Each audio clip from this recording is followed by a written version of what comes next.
I don't remember a time when curling wasn't a part of my life. When I wasn't putting in the sweat and hard work to be the best that I can be. Clocking in the time, the effort to practice day in, day out. Curling is more than just a game. It's a family, a community. And when it's time to play, I know I'll be ready. Hardline, supporting hundreds of our next generation athletes.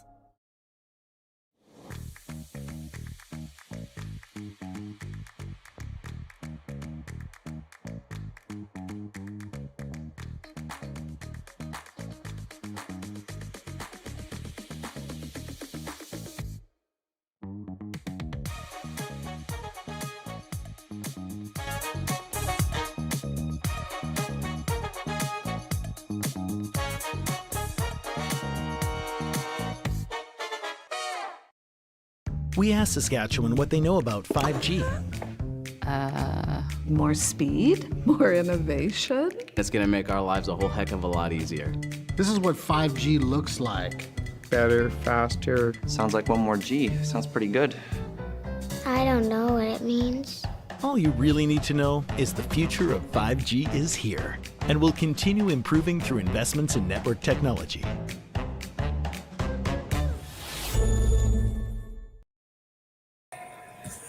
Good afternoon, everyone, and welcome to Championship Monday here on Curling Stadium. Only 3 games and 4 teams remain in the hunt at this year's RBC Dominion Securities Western Showdown. And we are going to be bringing you semifinal action between Matt Dunstone and Brad Jacobs. Jim Nix here with Rory McCusker on a mic and Connor Sims and Rory handling the production and cameras. This should be a great one, Rory. Absolutely. These are 2 teams I've always kind of thought of as having similar play styles. 2 skips anyway. I've always thought of Jacobs as kind of like a no-nonsense kind of skip. I'm not saying he doesn't love rocks and play, but as soon as things get a little squirrely, the run backs and peels start coming. And then same with Matt Dunstone. Matt Dunstone, someone who likes to control hammer, not specifically super high scoring games when it comes to Team Dunstone games. Yeah, should be a treat. These are 2 of the best teams in the country, no doubt. And here they meet in the semifinal in Swift Current. Yeah, and they both are coming off fairly convincing semifinal wins.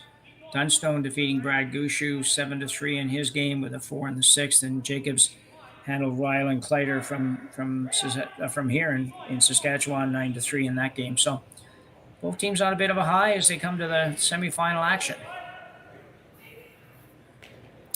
Yeah, this Jacobs team. Connor just missed it, but I saw in my case, you can see Dunstone just laughing. It's because Ben Hebert missed his draw and responded with 3 massive broom slams. It was quite a treat. Sorry that the folks at home couldn't see that.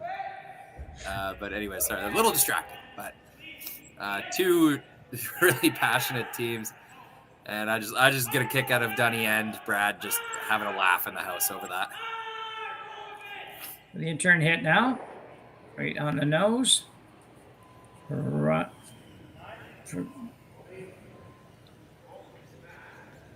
Harden.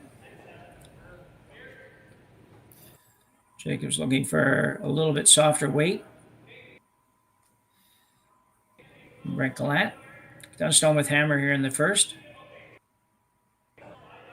Harden brothers back together again. You can see EJ's like physical excitement of being back on the ice in competitive curling. You know, it's never easy to get kind of dumped, you know, in any aspect of the word. And so him leaving Team Gushu, I'm sure he was spending some eager weeks on the couch at home, like waiting for his next opportunity. And here it is, one of the best teams in the world, Team Dunstone, and he's really relishing the opportunity. You can see him very much enjoying himself on the ice, and instantly bringing a lot of experience to the Dunstone team. Already pretty vocal, really engaged in tracking the paths and doing everything that a second rock throw needs to do. And I expect a big game out of EJ. Yeah, it should be a good one. Dunstone now will ask EJ to play the hit. Maybe a little bit of a roll if he can get it. First end's usually a little tougher to kind of be real precise on the weights and line and everything, so it's just a little bit tough to to make the roll a little tougher than it will be after a bit.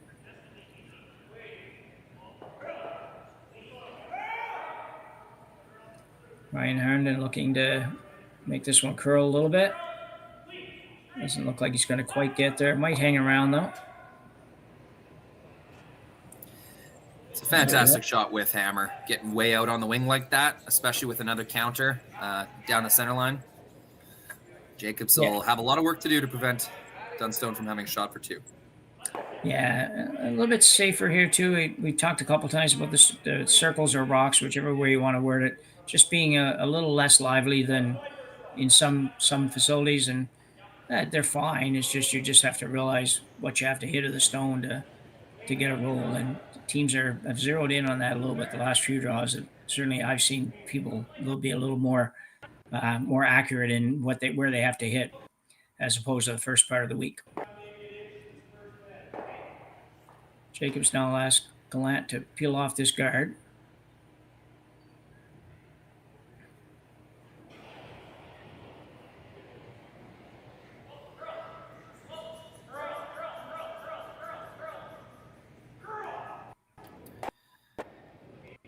Problem there. They would have liked to maybe pick the red one off the back if it could have got just a little bit more curl. Yeah, I thought we might see them take on a run back, because even if you miss the run back, you're going to leave a center guard that isn't covering the red Dunstone rock. So I thought we might see them take on a run back there, but no case. No. Well, I'm probably thinking too, if we can get the back one, that's pretty good as well. So yeah, true. Yeah, Dunstone looking to split the house up here. It's early enough in the end. It's tough to, I think here you're still hoping to get a 2, not necessarily get 3, just because you have 3 in right now, because there's somewhere somebody's probably going to make a double, at least one.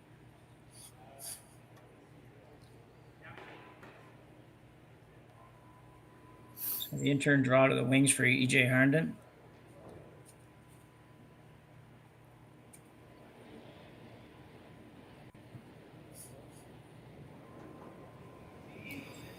First end, these are a bit challenging. You're not throwing a lot of these in your pregame practice. Not a lot of teams do, I guess. So crossing the good stuff with the fresh stuff. Always a bit of a challenge to throw and sweep. So now it's in the more glidey path. And as it finishes up, it'll get more into the grabby stuff once again. So not exactly where it was called, but a fine spot. Yes, and absolutely love the technical terms for the game. We don't hear those all that often, so that was great.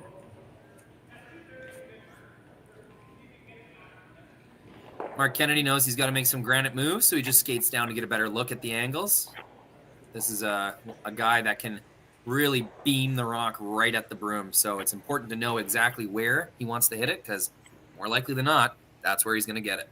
Pretty close to being possible for the triple here. Yeah, you only have to really poke it a few feet out the side, so not a ton of momentum required. Yeah, he's probably going to hit the back side of it. So, yeah, that would be definite possibility. Watch for a lot of rotation on this stone. Oh, they're throwing the Mark's out turn. A little flatter, I guess. Buoys are sort of the same. They kind of just unwind little what. They just don't really no elevation hardly at all. It's interesting to watch. So Colton Lott will look to hit this and hopefully roll away a little bit. Can't get a long ways away because of his own red at the back, but he can get certainly maybe to the center line. Ryan Herndon on the broom. Now EJ trying to make it move a little bit. Looks like a nose hit or close. Yeah, couldn't do much tough better. Double. Yeah. You definitely didn't want to roll much more than that and leave a shooter double. Now, if Jacobs wants to make this double, he'll have to slash it and roll his own out of the ring. So, yeah, as good as they could do, I think, right there. Yeah, I would agree. Jacobs now looking at a hit and roll. Figuring the double is, as Roy just said, if he goes for the double, probably rolls out with the shooter, even if he makes it. So it's looking at a little different plan here.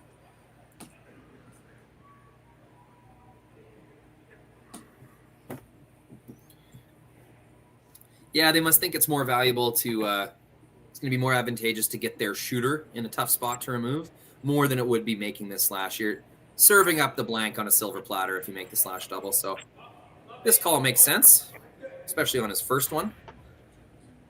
Why not give it a try?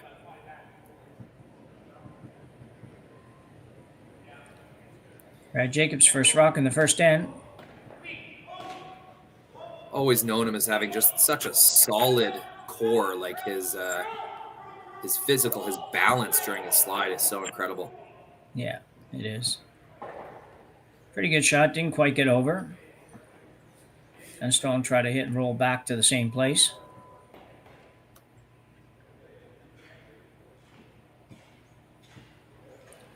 Looking fairly good at this point to get us 2. You might see Jacobs take a run at the double the next time around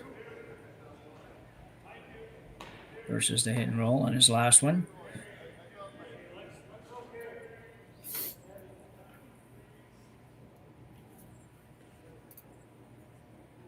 I want to take this time to say hello and welcome and thank you to our 820 viewers right now. That number is going to increase throughout the game. Thanks for tuning in, supporting Curling Stadium. We really appreciate all of the support from the fans, liking and subscribing to our page. It's not just for our own hubris. It helps the YouTube advertising metrics when you do that. So I hope everyone's enjoying their free curling on YouTube and sending this link, this YouTube link, to their friends and family and saying, I'm watching curling on YouTube, and you should too. At Dunstone now. Well, left it so it's a much easier double than it would have been previously, should Jacobs want to take it on. It's also maybe a little easier hit and roll than the last one because he only has to roll a couple feet, but not a big surprise to see him be looking at this. Don't think he's ever rolling that far.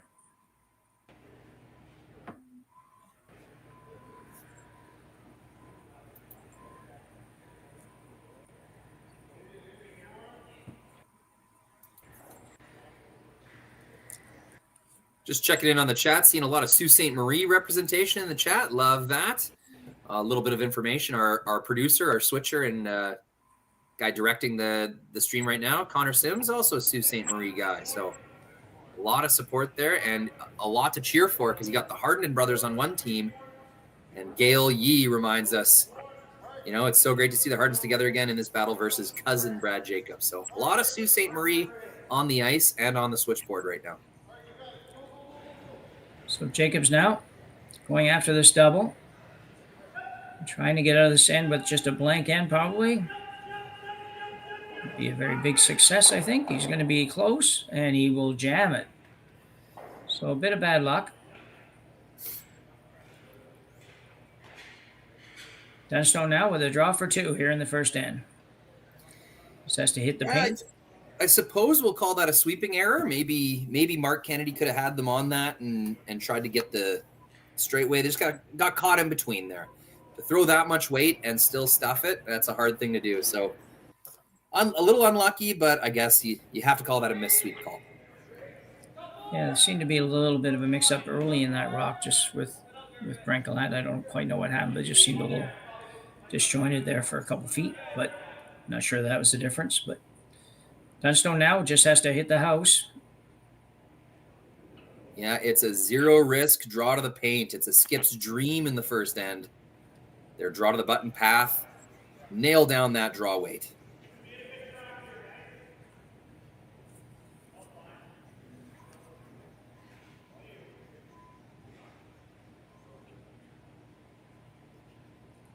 He's working fairly hard, actually, to get this one there, but he will get there. End up in the 8-foot. So good shot from Matt Dunstone, and he will take an early 2-0 lead in this semifinal at the RBC Dominion Securities Western Showdown in Swift Current, Saskatchewan. We'll be back right after the break. So with the impact to my business and income, will this delay my retirement? I know you're worried, Marshall, but based on the original plan we came up with, you're only about 6 months behind. I thought it would be years, not months. You should feel good. Remember, you've got a plan. Thanks. With change comes questions. See the impact of your money decisions before you make them with RBC Wealth Plan.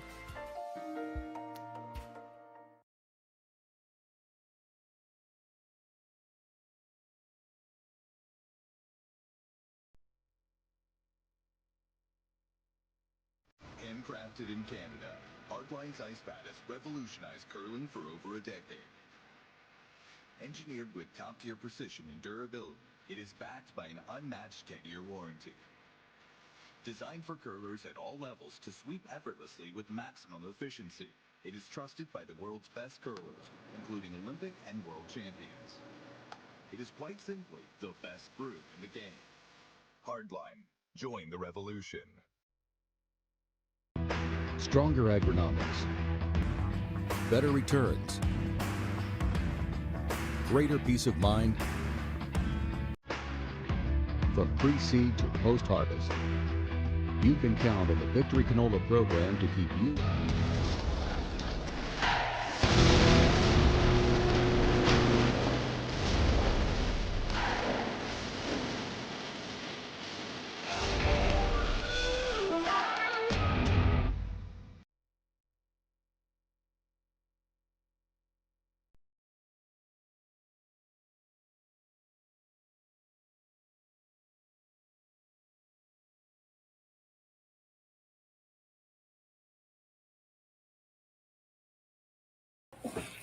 So we're back for end number 2 here in our semifinal action between Dunstone and Jacobs.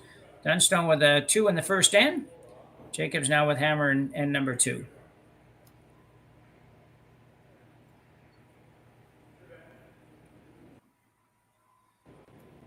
Yeah, I had a rock slip into the rings for Dunstone, or maybe they were trying to put it in the rings and it came up light. I actually honestly wasn't paying much attention. Looking at my cameras. That's okay. It's quite an interesting thing to be able to commentate a game and aim the cameras. It's like I can basically just aim my thoughts at wherever I want them to go. So the come around here for Ryan Harnden. Pretty nice shot. It's pretty nice, but since that top one's biting, like they're kind of treating it more as a guard. Yeah, Jacobs can pretty easily remove these two. And at the end of the lead rocks is going to have two rocks in the free guard zone with Team Dunstone having nothing in the ring. So it's going to be a pretty big advantage for Team Jacobs. If Benny Heebs can make this out-turn double, always exciting as a lead when you get these hit shots.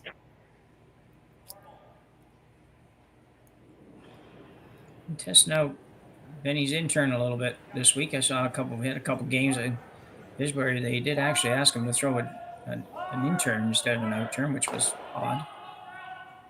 But not for this kind of a shot. Looks pretty close. Looking for the double and maybe a roll. Looks like it's going to stack it up a little bit. So, yeah, almost. Yeah. Pretty good effort from Benny. Yeah, just a hair less curl. Would have had exactly what he wanted. Dunstone will come up with a guard. Ben Hebert from Saskatchewan originally. He's been in Calgary for quite a few years, but always fun when he comes back to the province. There's more than a few Ben Hebert fans here in Sask. I'm sure he's got lots of family as well. Probably a Rough Rider fan, I would imagine. I think I've seen that in the past. Yeah, he had a friendship with Bo Levi Mitchell of the Calgary Stampeders for quite a few years. So, and he's lived in Calgary a while. I wonder if his fandom has swayed. He better not admit it here in Swift Current. But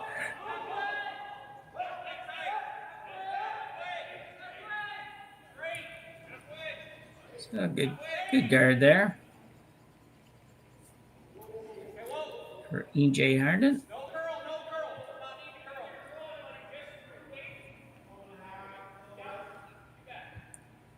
Quite a bit of front-end brother action this weekend. We had the Marsh brothers with McEwen this morning and Harnden brothers this afternoon with Dunstone. Just checking in on the chat. Good point from Maddox Keane. Dunstone is running the club event so far this year. Hope to see if he keeps it going today. That's true. Dunstone has had quite a lot of success at these high-tier club events. We haven't seen him in a Grand Slam final or semi-final. I'll have to double check that. Definitely haven't seen him in a final yet. But these club events, they've been performing very well. That's going to be kind of like a happy split. Was that the call, Jim? Yeah. Yeah, it's worked out pretty good. That's a rock way out on the wing. And a buried stone in the 12-foot. Really good trade for Team Jacobs there. Yeah, it was very nice. Have to switch gears for a second. Team Dunstone up 2. They'll hit the open stone. Probably the smart move. So EJ Harden now. Look at the hit. Hang around. I'm not sure that they want to roll here. Colton Lott going hard to hold it. Okay. Ryan's going to try to make it curl a little bit. They are going for the roll. Should be close. Roll a little bit too far. A little too far. That's a tough roll, though, to come all the way over like that. So pretty close shot. And keeping 2 rocks in the 4-foot, no double available. It's a pretty good result. I'd give him a 4 out of 5 on that. Yeah, I think that's reasonable. Yeah, that's how you and I really start getting in trouble, Jim, is when we start statting the games as we commentate. That's how we get the chat really mad at us.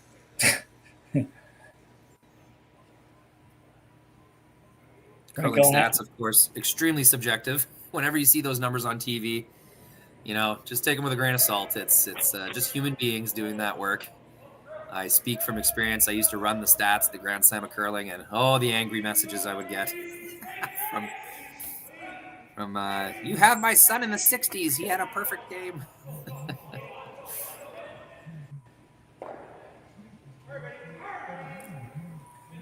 Well, good shot for Ben Gallant. Just a little light if he's looking to remove it, but still a pretty good shot.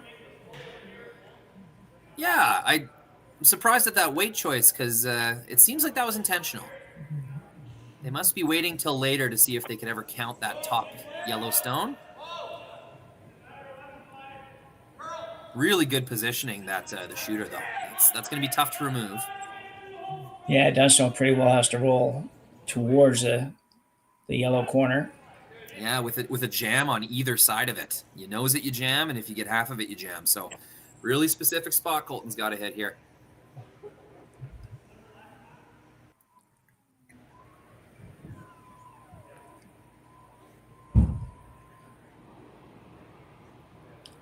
Colton Lott now. Trying to make the out turn, pop it through the hole, and roll a little bit behind the corner. Ryan working pretty hard on this one to get it to curl. It's got a long ways to go. I don't know if it'll get there. It'll come off the back one. No. And roll out. Even worse, Jim. The shooter rolls right out. Wow. Definitely not good. Kind of two bad outcomes from that. The jam and the rollout. Yeah, Colton's not happy with himself there. No, it was a specific shot. It was a tough one, but it was a big one, and he knows it. Yeah. Seen a lot of Go Team Dunstone out in the chat here in Manitoba representing. I'm not going to read everyone's account name, but I'll give you guys a little rundown of where people are tuning in from. I'm seeing Delta BC, Mully from Aztec Safety and Lloydminster, Selkirk, Manitoba, Gimli, Manitoba, a lot of Sault Ste. Marie, seeing Moose Jaw, Saskatchewan, St. Catharines, Ontario, watching from New Brunswick at work. Shh, don't tell my boss. No, we won't, Abby. Love to see where everyone's tuning in from and just how far and wide the curling fandom really is. Mark Kennedy now. Swing a hit. Let's rock it back of the 8-foot. And turned around a little bit here. Jacobs in pretty good shape now. Having said that, most stuff is behind the tee line, and Dunstone could still escape this. Good shot by Kennedy. Just a little roll there, Jim. Thought they might go all the way to the wing. Yeah.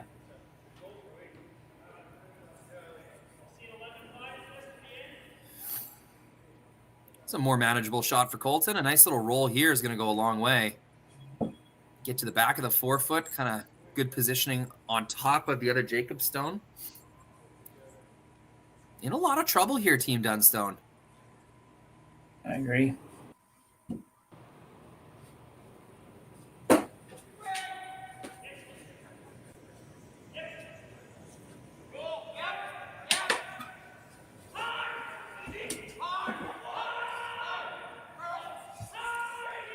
Trying to get a little It's roll really here. close.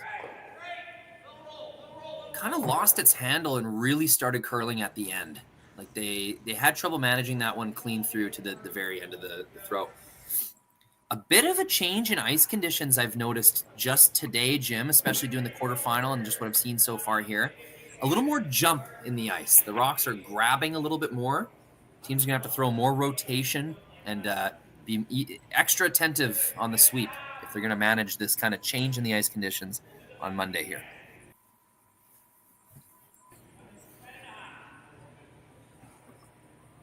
So Jacobs asking Mark Kennedy to make a little hit and flop. Put Dunstone in a bad way here.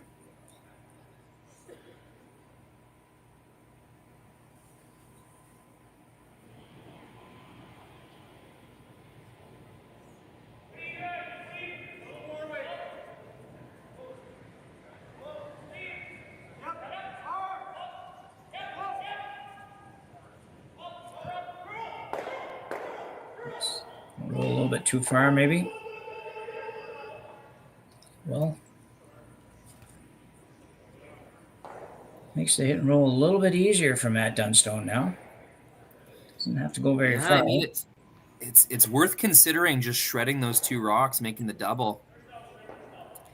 I mean, if you do that, your shooter's going to roll out. Jacobs will draw a better one behind that center guard, and then you still might be looking at giving up 3. So I think I'm with you, Jim. The hit and roll is probably the play.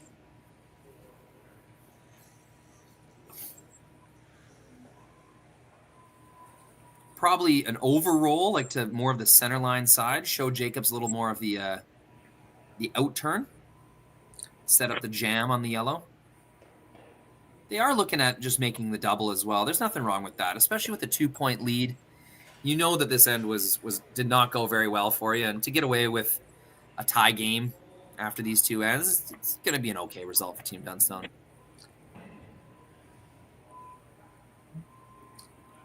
Yes, yeah. If you can make the double and stay there and have Brad have to play it, then it's not a bad effort at all. If you roll out, then Jacobs comes around the guard, and you still might be looking at 3 by the time you're done. But you can see Dunstone kind of taking his jacket off, got caught on his sleeves. That's my least favorite part about skipping is constantly taking that thing off and your gloves and dropping your just managing the jacket and the gloves. It's frustrating stuff.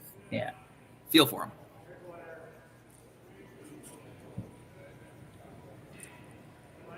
Pretty solid weight at this. Makes me wonder if it's not the double that we got coming down here.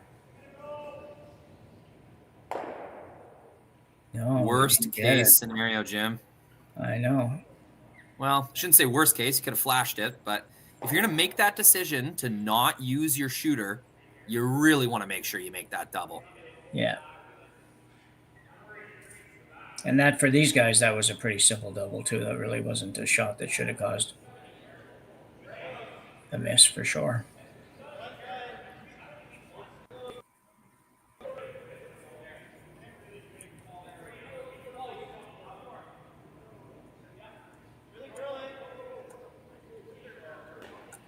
So where do you put it if you're Jacobs? That's the question.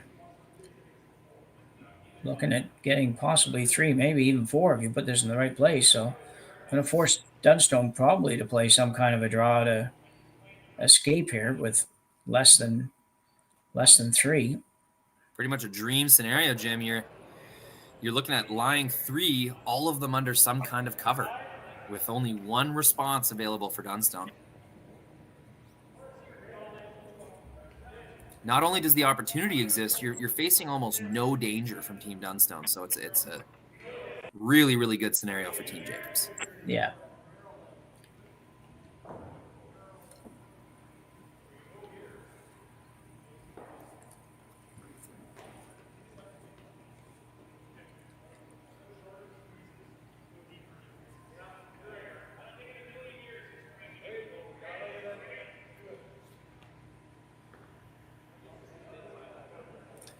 So if I decided on a draw, basically, well, I guess maybe they haven't decided. I thought they decided they were going top 8 around there, but doesn't look like maybe they have.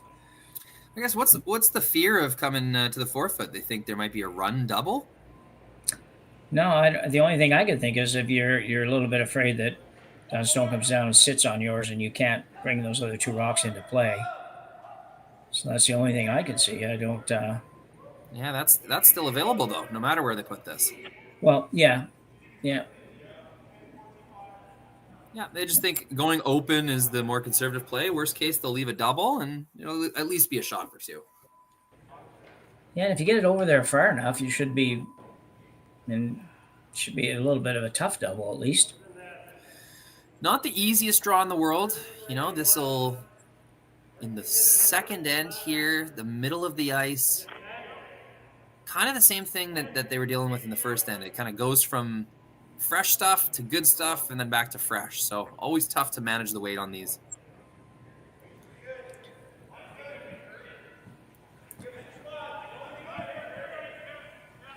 Yeah, you could take this right to the back of the 8-foot here and even it up with the one in the house. Got to get off that guard first. It will, but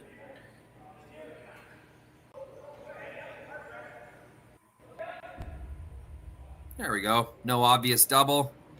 I think that's about what they were trying to do. Going to take another run at it.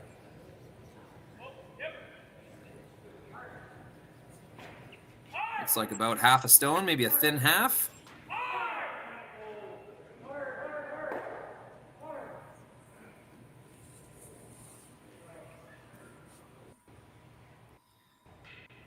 Well, a tougher double than his previous shot, but certainly a double that you expect these guys to make more times than not. Yeah, it's a very consequential shot. It's the difference between giving up 2 or 3.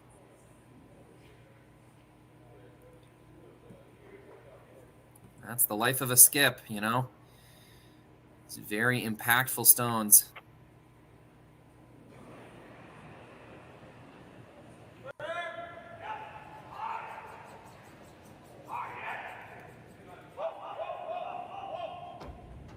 So Matt Dunstone now looking to make a double and get out of this with a 2-ender for Jacobs. Hard on it right away. Half a rock gets the double. No problem at all for Matt Dunstone. Brad Jacobs now with a draw for 2. Let's see this one. Yeah, it's a huge bounce back after missing the first one. Really want to make this and keep yourself outside of, giving up a huge end to Jacobs. And a good call on the sweep, too. He stayed on it really all the way down. So Jacobs with a draw to the house, draw to the paint, much as Dunstone had in the first end. You got to like these. You don't get too many of these. Just draw the house for a second point.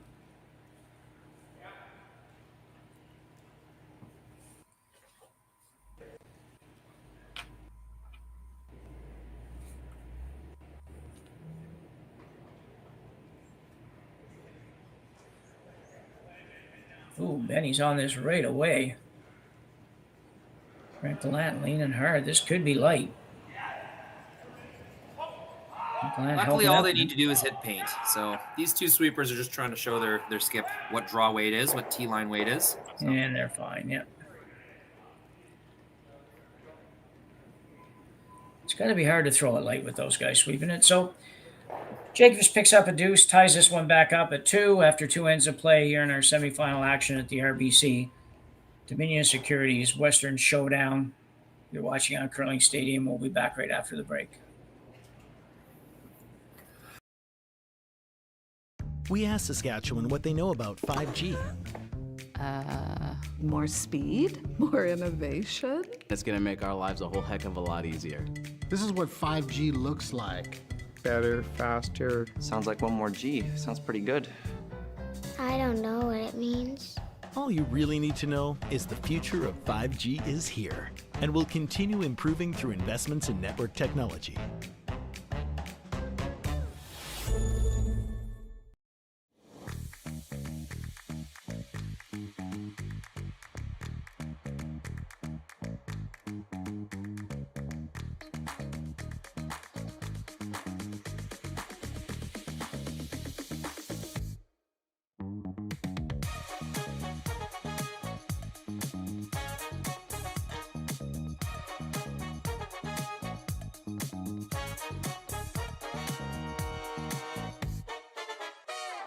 Join us this March for the House of Hearts Charity Bonspiel in Duluth, Minnesota. Help raise funds for Project Joy, who provides meals for hungry kids in our community. Every donation helps to ensure no child goes hungry. Join us and make a difference. Together, we can spread joy. Hey Ben, what's the Aztec Safety online e-learning website again? Yeah, that would be aztecsafety.com. Fire extinguisher and firefighting, we'll send that one to Paul. Ah, now here's a course I should probably take. Conflict resolution. Power line safety. Yeah, I thought it might help me with my line calls. Did you know this Aztec website has over 100 safety courses? Jeez. Aztec Safety online course. Ground disturbance. Could have used that a few seconds ago.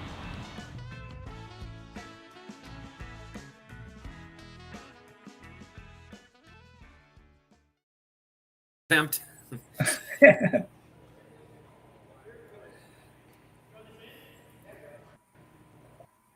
So at number 3, getting going. Here at our semifinal. Take an extra second to see if this rock was on the center line, Jim. Oh, yeah. Looks to me like it's real close. Yeah, it does. It sort of, the center line's a little faded out there, so looks like it's just off to me. Something they're going to have to figure out with this no-tick rule. I know I love how much advertising is out on the sheets at this point, but I think you got if you're going to put ads in your guard zone, you got to let the center line carry through because it's tough to make a ruling when there is no center line to even refer to.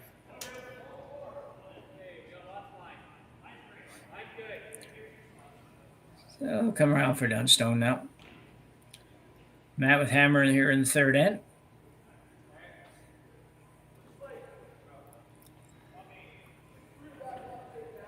Deuce followed by deuce to start this game. We end up tied again in the third. Dunstone started with hammer, and here they have it again. So nothing changed. 6-end game begins with the tie score. And Hebert with the outturn freeze, really.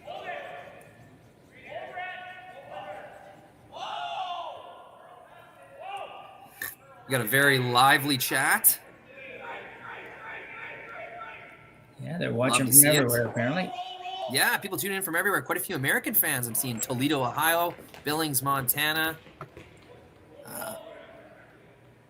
Quite a few far and wide all across North America. Not just that. Yuma, Arizona, Dumfries, Scotland.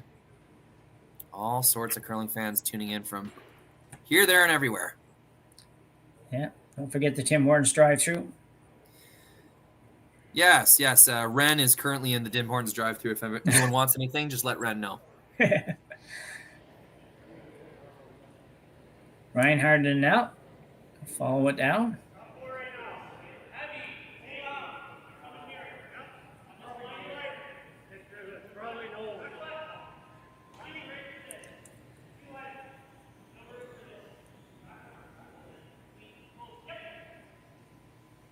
Right around, lots of room. This looks like a good one. Very nicely done. Very nice finish there, really. Yeah, 4 made shots, I'd say, so far this end. It's always good to see the opening kind of go that way. Shot number 5, always quite interesting. I love this 5th shot at the end, especially with the 5 rock free guard zone. This shot would oftentimes be a hit or a peel. But now the 5th rock has to be some kind of chase shot, usually down weights. I mean, in this case, we have Team Dunstone with hammer throwing both of their stones in the rings, so not as applicable, but it's just interesting to see how the second rock thrower position has changed with the 5 rock free guard zone.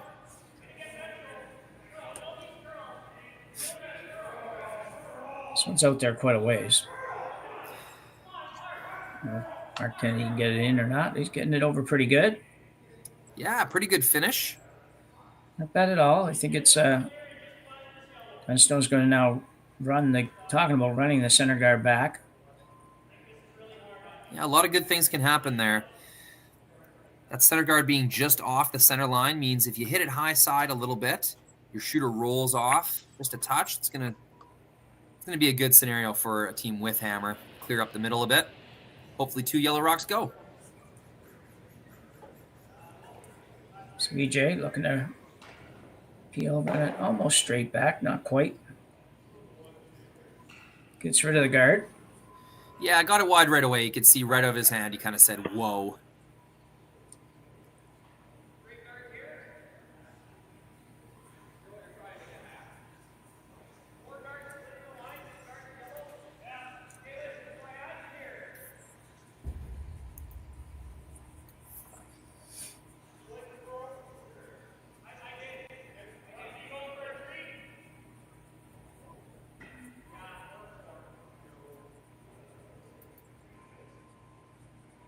Wrinkle with his second here in the third.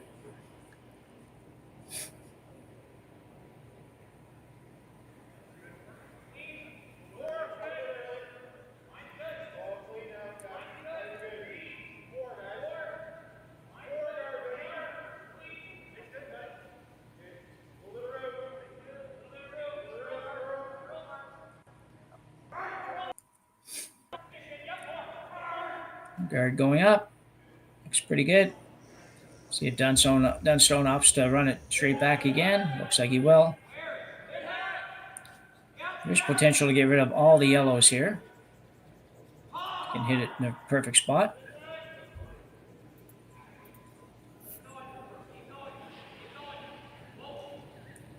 Certainly make contact with them all at least. Hartman going hard again. Not going to get it again. Oof. Got rid of all of the wrong color. Yeah, that's always the risk when you throw shots like that. It's always just a fraction away. Perfect is usually a fraction away from a disaster. So that's just the nature of these types of shots.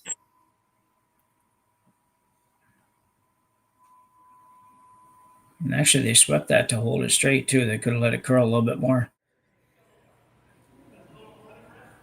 So a little trouble now for Dunstone. Once this guard goes up, 4 rocks to come. He's going to be chasing a bit.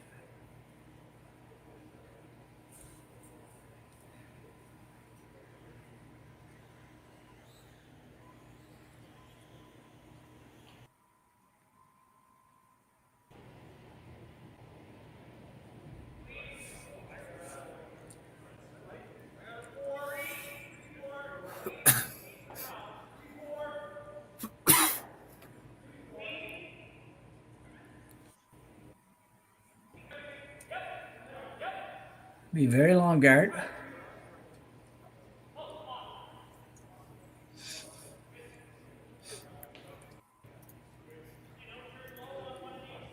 So they'll run back one more time.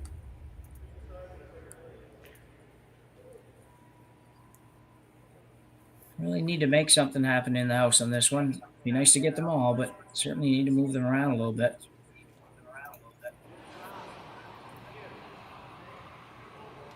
Colton Lott.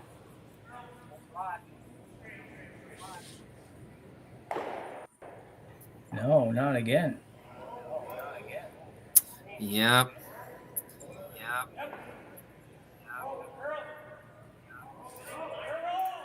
Getting an echo there somewhere. The roll for Team Jacobs continues. That second end was all Jacobs. And now little over halfway through the third, it's a very good situation. Dunstone's it would be up to Team Dunstone to make these rocks move. All Team Jacobs really has to do is keep throwing one in front. He said they've had at least three chances. Really, 2 more chances for Team Dunstone to make the run back. After that, they'll be faced with either a tough draw or maybe even a hit to give up one. This guard looks pretty good.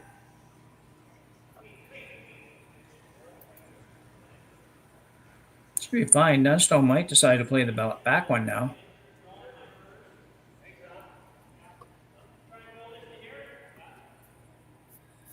Could go that way. Could actually roll under. Bit risky, but not really a lot, I don't think. It's a long way to go with 2 rocks to get it.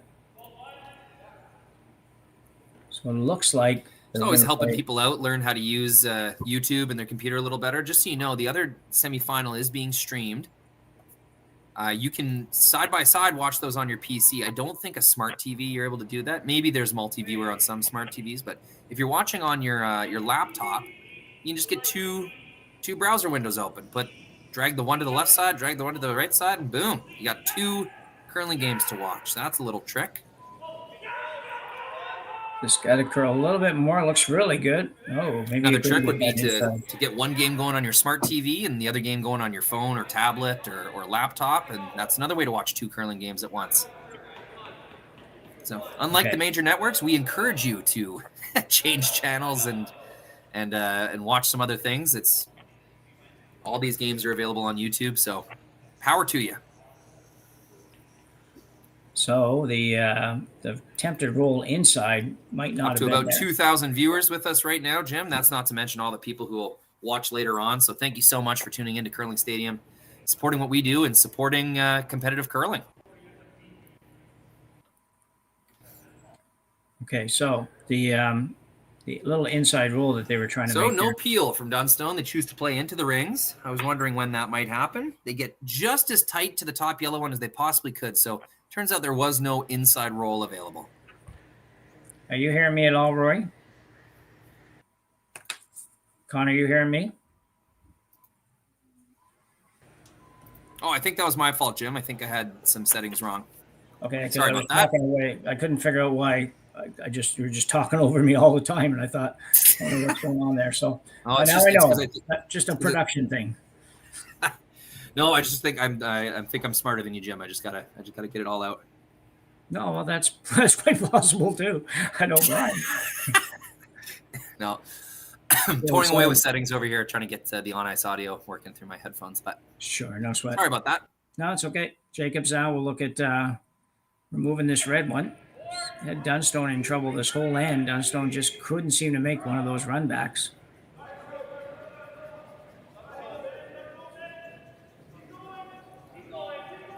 Trying to get over here a little. It's a good shot. I'm thinking Dunstone has to come around now. Yeah, he That's does. some good separation. Yeah, this will be someone scoring. Wasn't too much advantage to leaving that yellow one in the middle. Would have gave Dunstone something to hit and roll with. Yeah, exactly. It's a better situation than Matt might have thought he was going to end up with after they continued to kept missing that run back. He's actually got pretty much the whole house to draw to, so you sneak one around here, he still might even have a chance at his deuce. Those are the weird deuces when you're in trouble the whole end, all of a sudden you get Skip's deuce.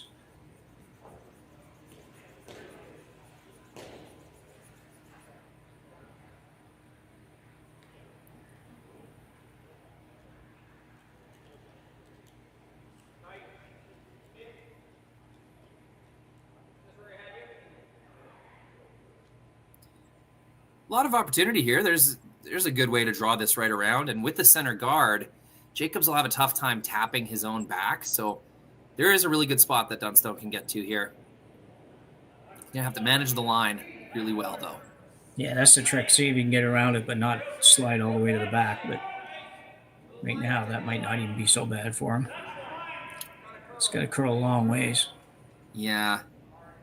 But we say that every time the rock gets to the hog line. Starting to go. Colton looking for it to come back a little further. It's a pretty good effort. Just slid a little deep, but really good try for them at Dunstone. Oh, camera died on me, Connor. Yeah, thank you.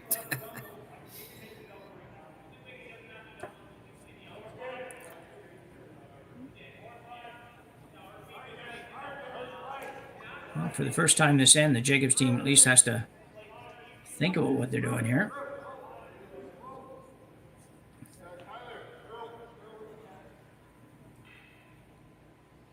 Brad's thinking about the double off his own.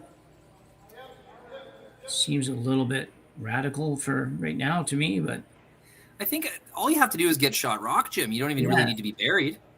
Yeah.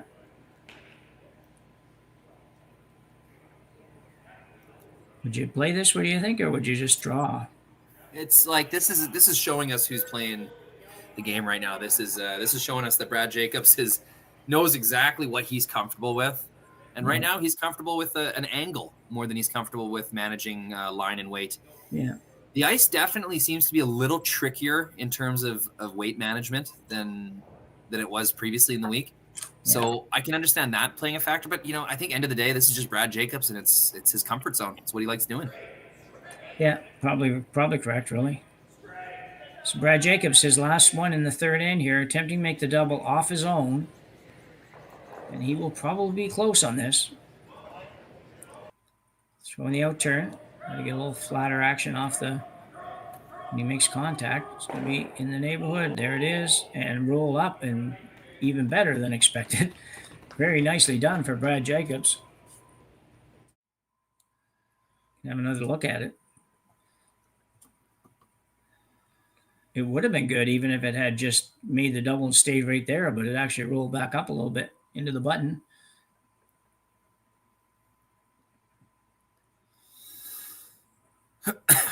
Man, that was a nice shot. Yep, it's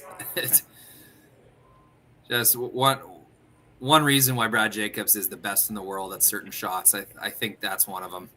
Just knowing what angle he has to hit a rock at and delivering a stone that's right on the money. Him and Mark Kennedy together in the back end of this team, I might even call them number 1, 2 in the world at something like that. Maybe Nick Edin and Oscar Eriksson would be right up there with them, but geez, it's a powerful back end. Yeah. So Dunstone now facing 2. Just kind of threw this shot, really. They're just a shot before, almost identical shot. Just wants to throw that same sort of weight, maybe a foot or 2 heavier is okay, but you don't want to get much more than that. Drawing for 1.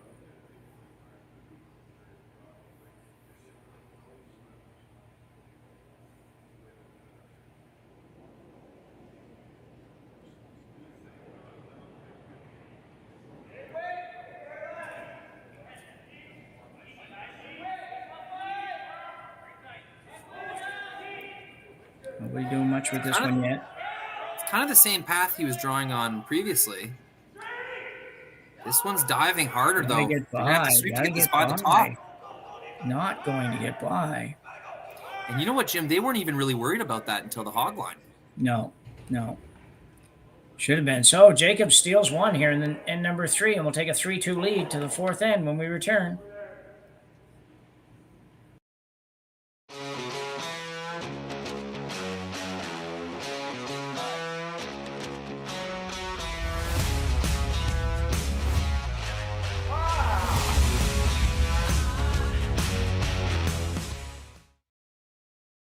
I don't remember a time when curling wasn't a part of my life. When I wasn't putting in the sweat and hard work to be the best that I can be. Clocking in the time, the effort to practice day in, day out. Curling is more than just a game. It's a family, a community. And when it's time to play, I know I'll be ready. Hardline, supporting hundreds of our next generation athletes. Saskatchewan, you know SaskTel because we're everywhere. Because being everywhere keeps us connected to you.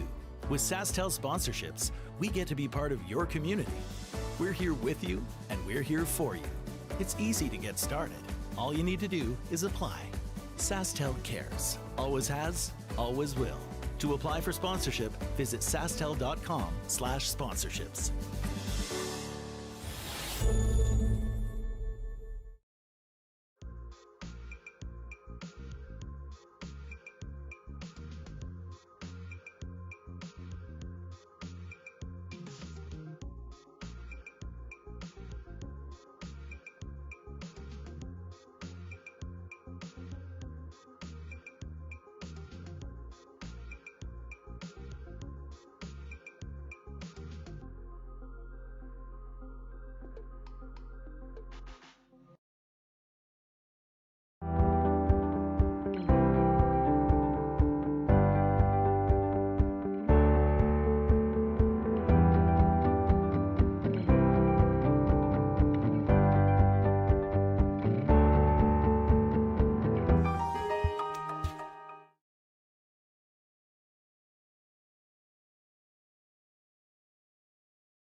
All you.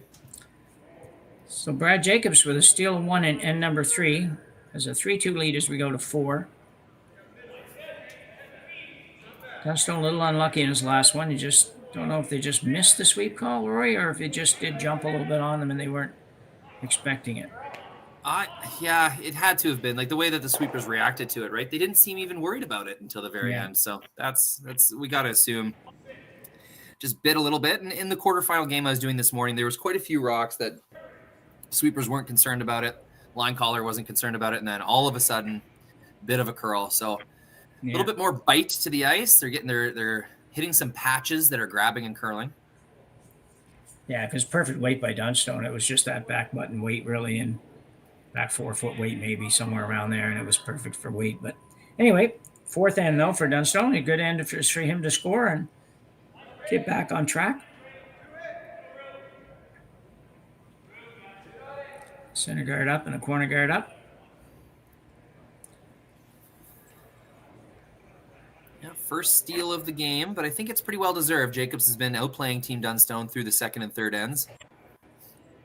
Yeah, absolutely. That was, they've done nothing till Matt made his first shot there in the last end. They hadn't really made much up until then. You have another look at this. It's one thing to make this double and remove the red stone, but it's another level of precision to click it and sit right on the pin once you're done, forcing a really tough kind of draw tap for Team Dunstone. So sometimes in curling, when you're the extra precision, like that last percent, like making the shot 100% goes a really long way. For sure. So Brent Gallant now.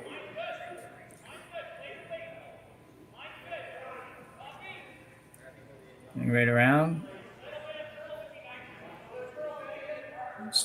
Like to sit on the inside of this red one.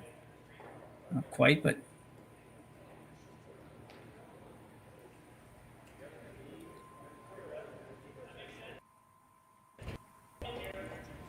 interesting call option by here. Dunstone looking at possibly going around the corner.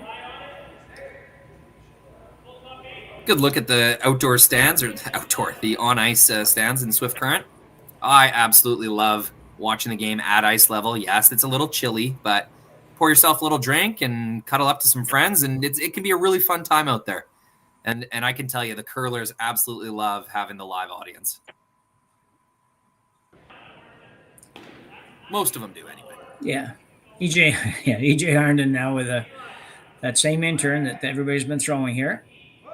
Just trying to set up some angles and decide when the angles are really in your favor or not before you do anything else.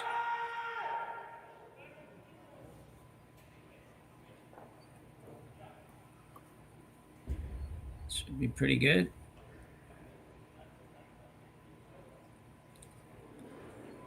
Brad and Matt talking about the ice there, basically. Just drawing a little picture out. Tough to say who's got an advantage with this setup here. I mean, some good overlaps. I think both reds will leave the ring. I mean, all 4 rocks leave if you hit them hard enough. So, yeah, Jacobs, it's a little hard for them to get that middle yellow there to move far enough. Otherwise, I would think that Dunstone will be set up a little bit better, but not so sure. Jacobs is currently currently shot, and they're throwing the next rock. So let's give it to Jacobs. Bit of an advantage, Jacobs, but something tells me, Jim, this center line dance is coming to an end with Dunstone's next rock. Yeah, I think you're right.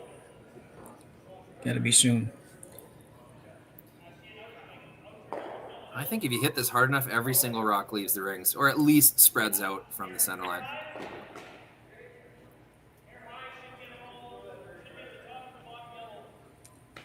Yeah, definitely going to be some action. You got to make contact.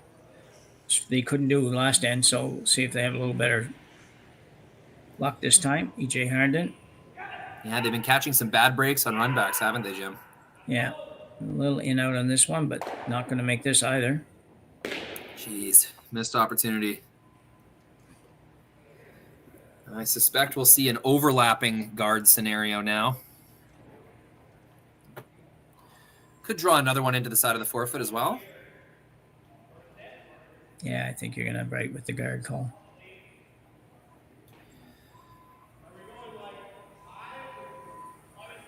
Yeah, it was a pretty short run back as well. EJ will be disappointed in that result. Had to make something move there. Yeah, definitely. It's, you know, you weren't super fussy on where you even hit it. You just had to make contact first, basically, to rattle stuff around a little bit. Everybody's going to have a look at it here. Figure out who's the best pool player. We're done.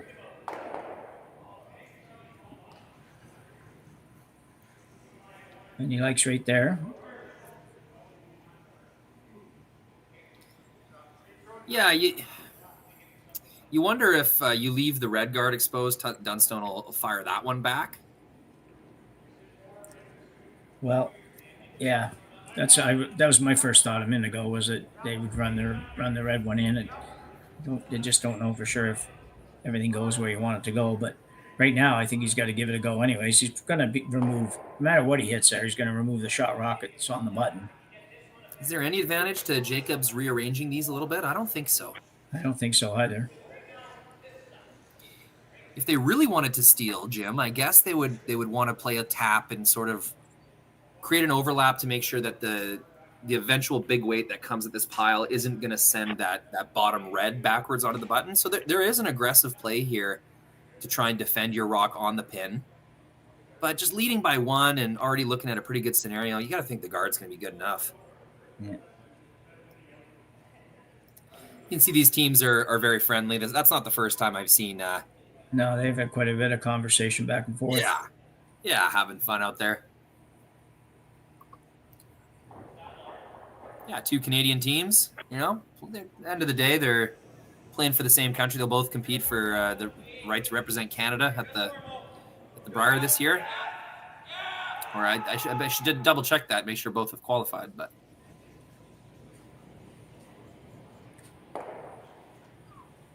So Mark Kennedy, throwing some variation of a guard here.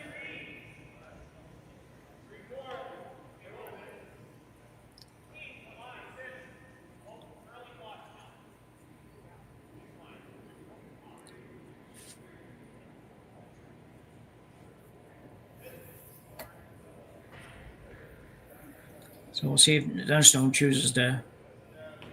He's going to choose to pick that one out.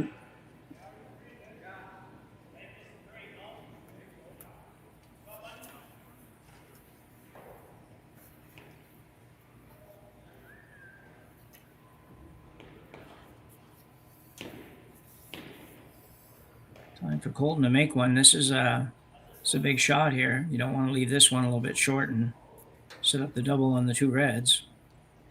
Yeah, running out of time to make something happen here. I'm interested that they're ignoring the guards and trying to play in right now. It's putting a lot of pressure on this shot right here.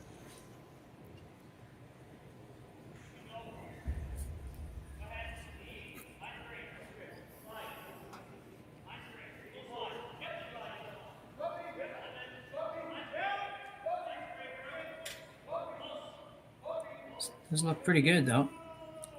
Stay close to it. Doesn't get away from you. Super nice shot. Yeah, that's they guided that right to the magic spot. That's exactly where they wanted it. Now you got to defend both an out-turn tap and roll and a potential run back. You see this again. They're just perfect shot. Yeah, the run back's definitely looming there. That's for sure. So now hitting that on the out-turn side is for 2 or 3. If Dunstone was to make the last shot of the end right now, he could get 2 or 3. So this really flipped in a hurry. Yeah. Jacobs is indicating that those two reds at the top of the forefoot, you know, the overlap isn't that good. Like if you get some momentum going on the top red, both reds are going to go. And I'm not even sure if the yellow leaves the button area. Well, I don't think it does now. That's the only bad thing. If there's something bad about that shot, it's where before, no matter where you hit it, the yellow was going. now. I don't think it actually goes at all. But I also don't know if you can get to the top rock to make all that happen. So there's not a lot of room to work with there.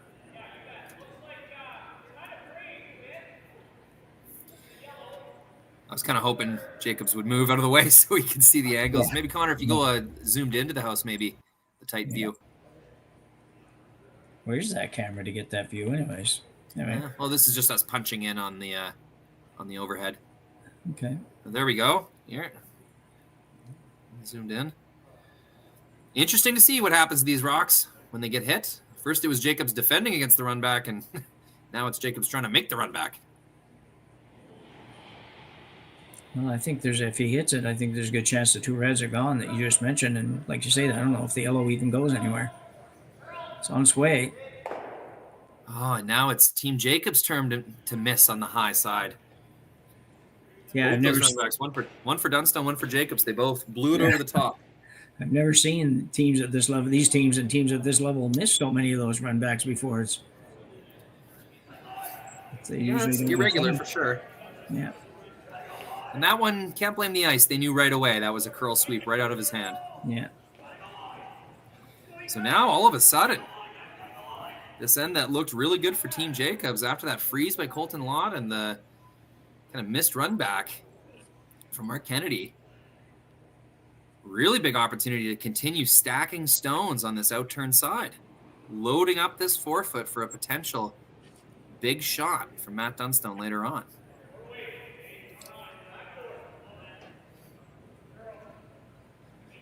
Colton Lott really throwing the exact same shot he just threw.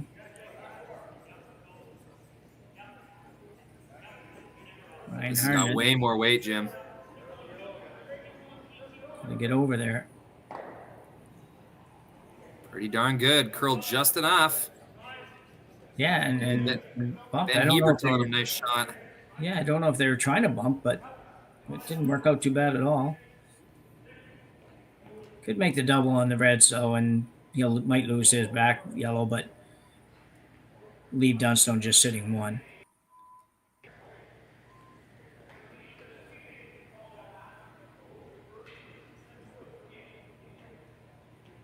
If you sat right there, that would be not a bad result.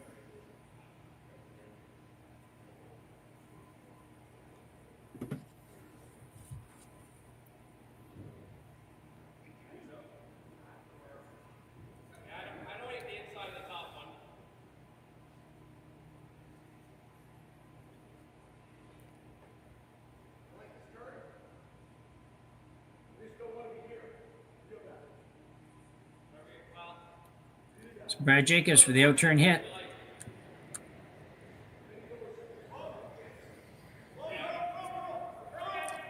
A bit of weight. It's got to curl a little. Should be good. It is. Yeah, clears the worst of the two reds. Leaves his own in a controlling position, top of the forefoot. It's a great shot. Have another look at it. Threw it hard. Didn't really have to do too much with it.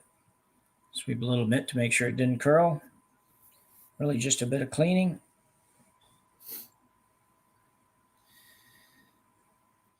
It's a good shot. Makes it a little bit tougher for Dunstone. He's going to come right around on the intern side. He's been good with draw weight. Certainly an easy removal of that red one. That's the only thing. If you get this in the right place, that won't be a problem either. Yeah, where's the perfect spot, Jim? Do you want to leave it right snuggled up to your own red to make sure that it will stay if there's another kind of hit thrown, or do you want to come right to the tee line and make sure there's no double on the outturn side? Yeah, I think you want to come right in, right behind. You can come right behind the red back of the button and you'd be fine, because Jacobs, I think, would throw the same shot he just threw and remove the one. And let you have your draw for two. I think that's what I would imagine what would happen. Yeah, I think I agree. Dunstone's first. He's thrown more draws than Jacobs, that's for sure. Yeah, and this is a big one. Really needs to be number one or number two, whatever it is, at the back of the forefoot here.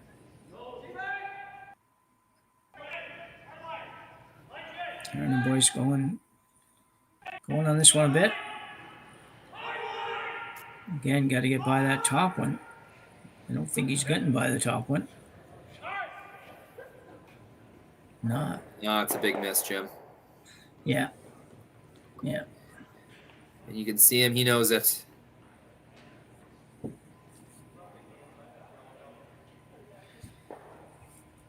He will have a relatively simple shot probably on his next one, but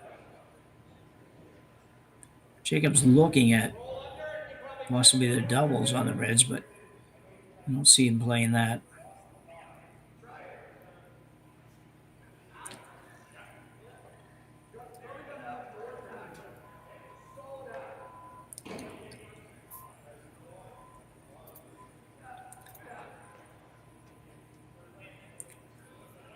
Brent also looking at that shot.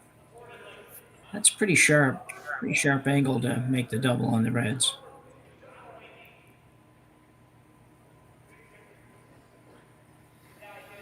Yeah, is it ever? But that's what he's going to go for. The reward is so good, Jim, like leaving your 2 yellows right at the top of the 4-foot, 8-foot. Yeah. I think he might make the kind of slash shot on his own yellow, but he'd lose his yellow if he made that. So yeah.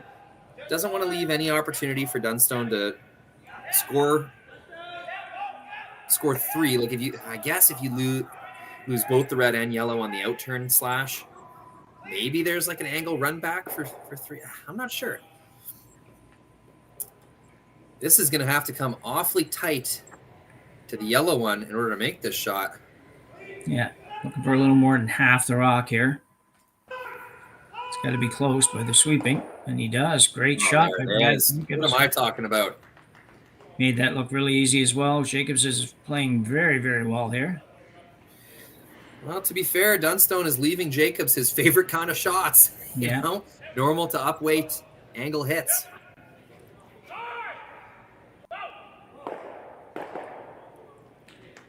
Pretty crazy end. Both teams traded advantages. It's pretty heavy advantage Jacobs, and then Dunstone looked like they had something brewing. Yeah. Now with just a 1 missed draw from Matt Dunstone, Jacobs punishes him, removes the 2 reds, and now it's a draw against 2. Not the easiest draw either. No, same shot he just had basically, but as we've seen, there's a little bit tough judging everything today, so let's have a little bit more weight than he had the last end, and you do a good job on this one. This is a big shot.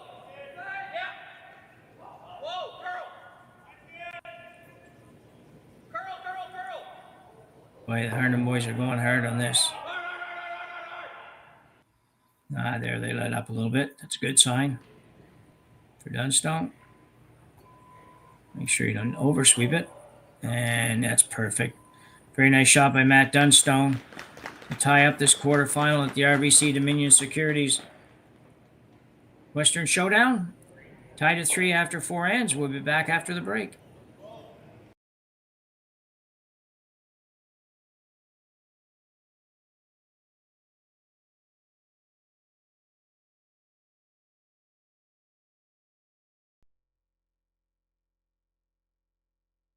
Hey Ben, what's the Aztec Safety online e-learning website again? Yeah, that would be aztecsafety.com.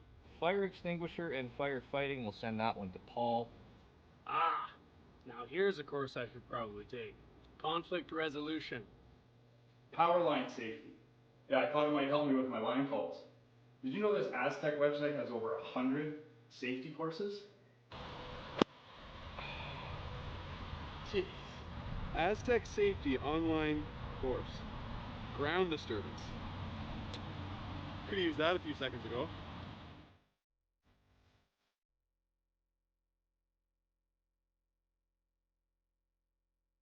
For over 20 years, the Sandra Schmirler Foundation has granted more than $9 million to hospitals across Canada for life-saving equipment for premature and critically ill babies. In the past 4 years alone, $4 million has been granted thanks to the Curlin community's incredible generosity. The need continues year-round, and with your help, we can ensure every baby has the chance to grow up and become a champion, just like Sandra.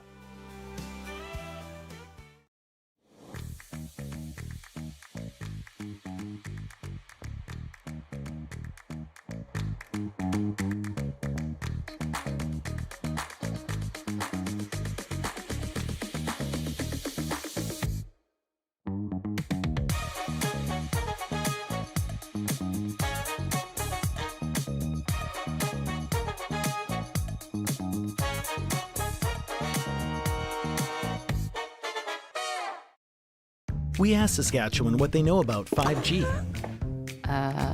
More speed? More innovation? It's gonna make our lives a whole heck of a lot easier. This is what 5G looks like. Better, faster. Sounds like one more G. Sounds pretty good. I don't know what it means. All you really need to know is the future of 5G is here and will continue improving through investments in network technology.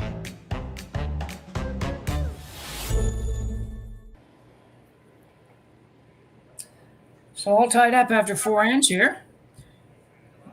In the semifinal action on Monday afternoon in Swift Current, Saskatchewan. For anybody that's not watching both games at the same time, the other game is tied up after 4 ends as well at 1. So a couple of really close semifinal games here. That Team Pierce has been the story of the weekend, Jim. And I'll tell you, I did their semifinal game, and they deserved to win that game. And Brent himself was playing very, very well. A great draw weight. Every draw he had was perfect. Kudos.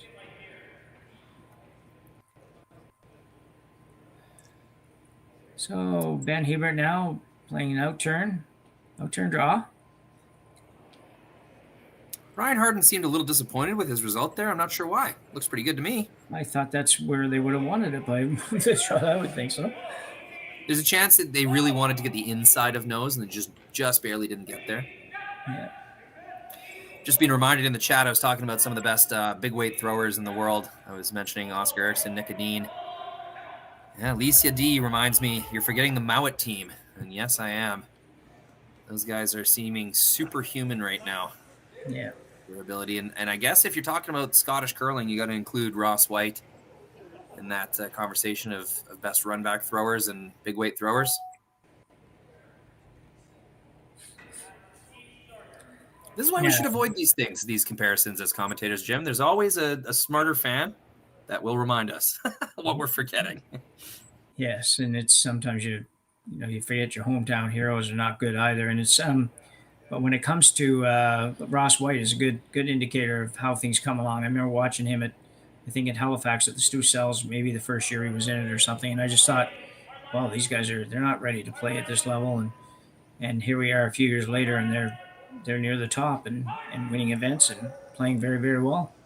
I don't even know if it's the same team, but Ross himself at least is the same guy. So there is some incredible curling culture. The Scottish curling program, British curling, David Murdoch, a longtime builder of the program there. They have got something really special cooking on the men's side, especially.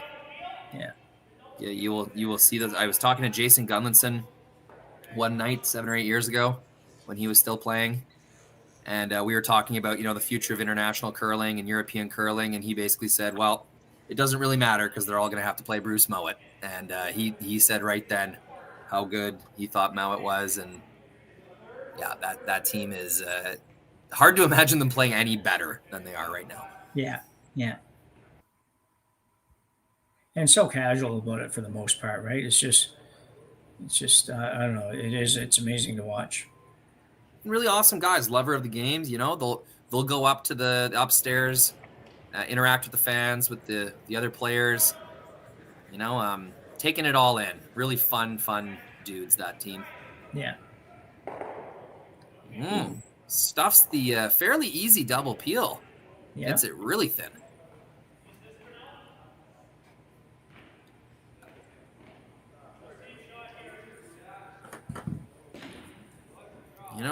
Without Hammer, your center guards are a lifeline. And they had a good chance to take away both of Matt Dunstone's lifelines there. Left one. So EJ now will be asked to draw around that center guard.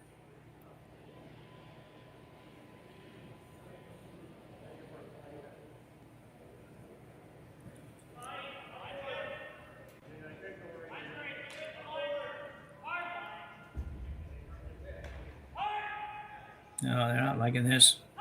Yeah, it looks like they lost it. EJ's kind of sweeping a spot on the ice. This is not the first time we've seen a rock over curl in this exact spot. Yeah, that is odd. A couple draws have bit there. So miss for miss. We've seen that a couple times today, Jim. Usually those misses are few and far between, and it's a big opportunity for the other team to take advantage. But that's a few times now we've seen 2 misses in a row, one from either team. Yeah. Jacob's looking at the double here, or at least the that's his sort of the his double. brain Yeah. is just automatically calculating hit angles between rocks.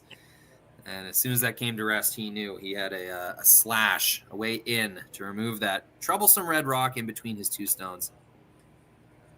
Big shot here, Brent Gallant. Opportunity to lie 3.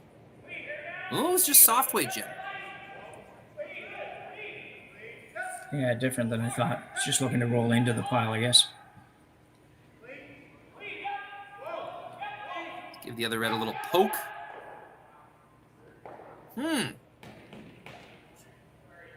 You could see Jacobs just throw his head back. Very disappointed in himself for missing the sweep call. Yeah, that one's not on the thrower. He threw that. Brent threw that good enough to make it. Just a bit of a missed call. Don't know. That's a fun expression. Yeah. I don't know.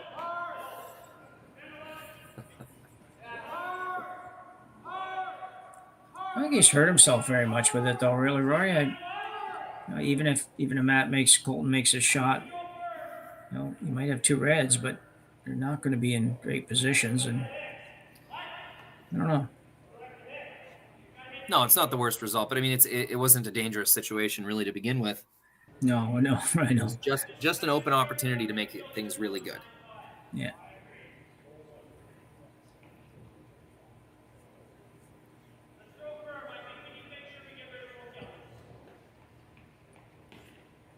It's Colton Lott's first one here in the 5th end.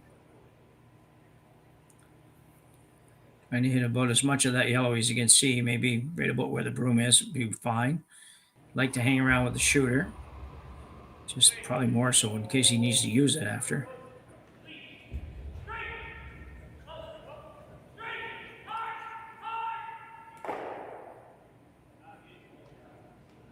Everything stays. I think that's a fine trade. Yeah, that's as good as you were going to make, and pretty good shot. Double looks like it jams. It does.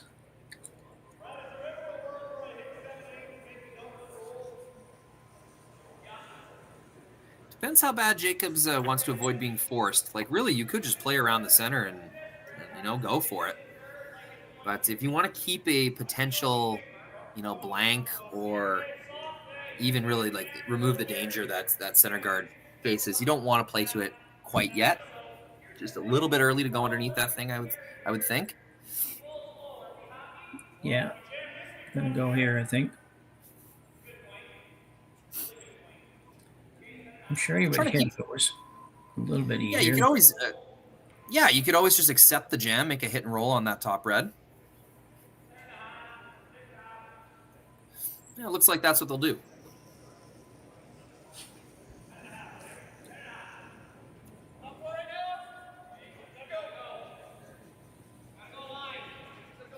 This guy behind Mark Kennedy, I've seen him watching curling all week long right behind the glass. Oh, yeah? A great weekend of curling for Swift Current curling fans. Best ticket in town, that's for sure.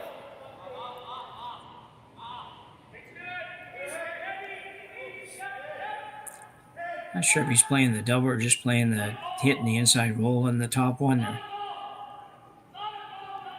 think the signal was a hit and roll. Yeah, it definitely was now. Yellow might go out. I'm going to have to go, though. Everything stays here. Dunstone's got to get it out. He can't. It sticks around. It would have been really nice to be second shot there, though. It's hard to get them out.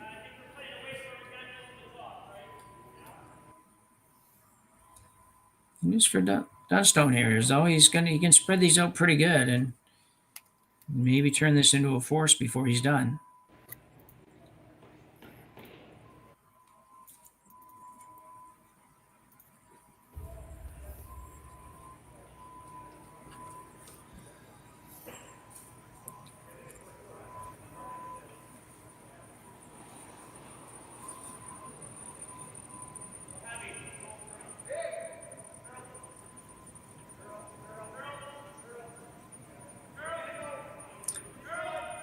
Ryan Harden trying to get this one over, and he will. Might even make the double. And he will. There it is. So after all those attempts at what seemed to be much easier shots, they probably made the hardest double they've had so far to call. Yeah, and you know what? It's well deserved. Colton Lott's gotten unlucky with a lot of his run backs and hits called. So he's been throwing pretty well. It's good to see him get the reward for that one. Yeah, absolutely. Just how big that freeze last end comes to mind, Jim. That's what really flipped the end around for Team Dunstone. Yeah.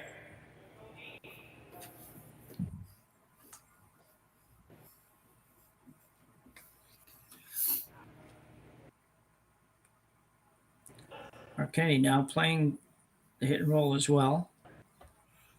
I feel like they'll roll all the way over. Might even try to squeeze out the double themselves.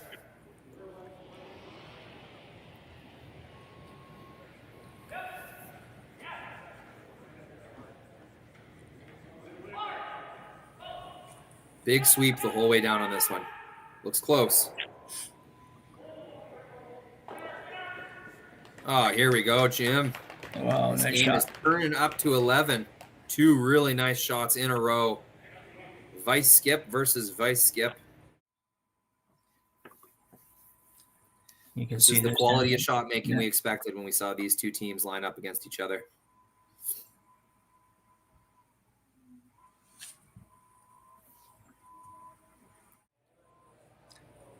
Good shot. Dunstone now probably needs to stay here. I think that, well, obviously if he rolls out, Jacobs will jump around the corner. He may anyways, but I doubt that he will. I think he'll probably hit if you hit. The reward for keeping your shot in the rings is pretty good because Jacobs then will likely have to address it and can't draw around the middle. But as we know, Jim, the only thing you can't do is stuff this yellow rock. The yellow has to leave the rings. That's priority number one.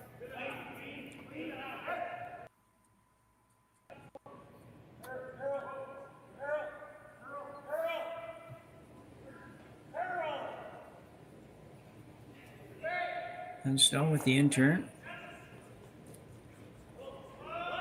Not a lot of wiggle room out here. There's not a lot of room to work, but you got to find a way to remove the yellow but save yours. And he That's will. really nice. Yeah, very nice. You can feel the intensity ramping up here, Jim. The precision is at a very high level. Misses, I think, are going to be a lot more amplified from here on out. Both teams know.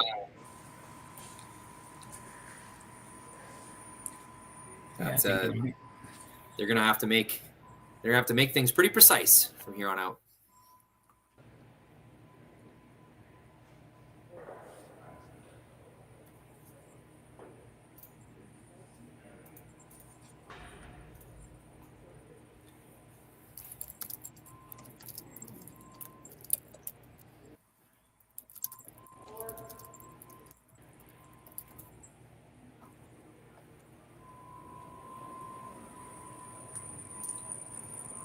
Brad Jacobson. This shot might be too easy for Brad.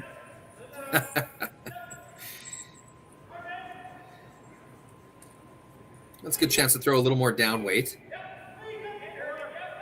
He's been throwing really hard ones lately, so still hasn't thrown a draw. Jeez, Jim. Was it the second end? It's been a while. Yeah. Well, he had a... I'm just trying to think now. No, he didn't have hammer in the first. He drew open in the first. Yeah. We had didn't he have just a free draw for two in the second? Yeah, because Dunstone had a free draw for two in the first, and he had a free draw. Yeah, that's what I thought. The second end was the last draw. Yeah. Anyways, it's getting further and further in the rear view mirror, and that does affect a thrower for sure. Of course, you're keeping times and watching opponent stones. You have your sweepers to consult as well, but it's a factor. Yeah.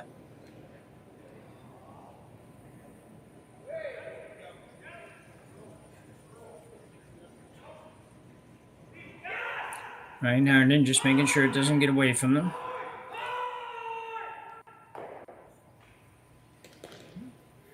Yeah, almost a really nice roll right behind the guard.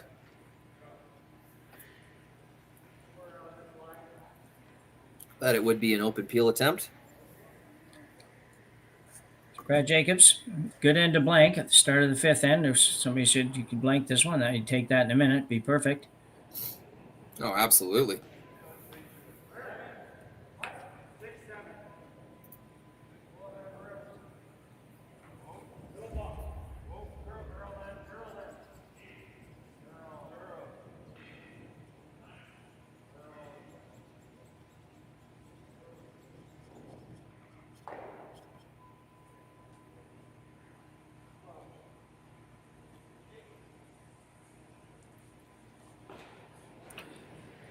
Brad Jacobs looking to blank here in 5.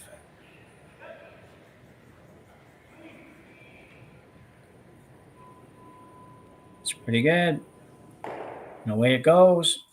Jacobs will blank here. Retain hammer. When we come back for the 6th end here in Swift Current. So with the impact to my business and income, will this delay my retirement? I know you're worried, Marshall, but based on the original plan we came up with, you're only about 6 months behind. I thought it would be years, not months. You should feel good. Remember, you've got a plan. Thanks.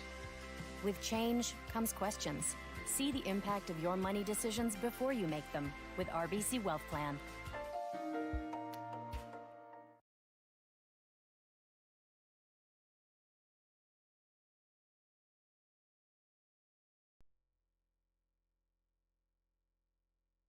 Handcrafted in Canada, Hardline's ice bat has revolutionized curling for over a decade.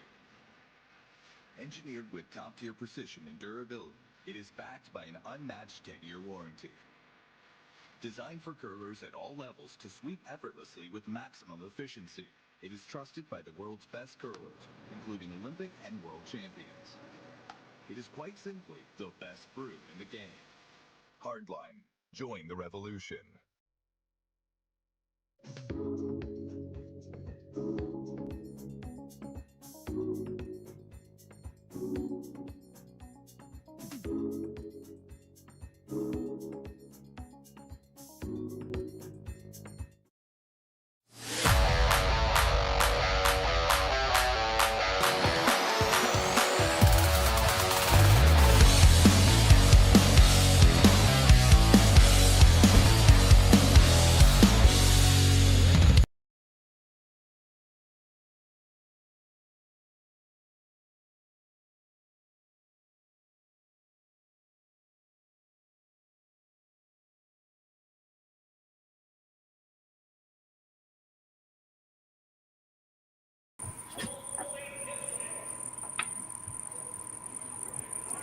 So back for end number 6. Tie game here between Brad Jacobs and Matt Dunstone. Jacobs with hammer here in 6. Whether you're watching on Curling Stadium, we're very pleased to be bringing you these games and look forward to your support by subscribing and liking our channel as we endeavor to bring you as much curling as we possibly can across the country.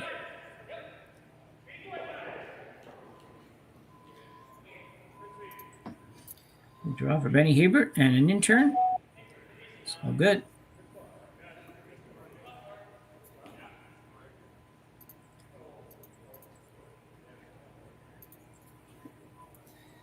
Yeah, tie game scenario, 6th end. I expect both teams to go hard for points here. The analytics for the 6th end are very interesting.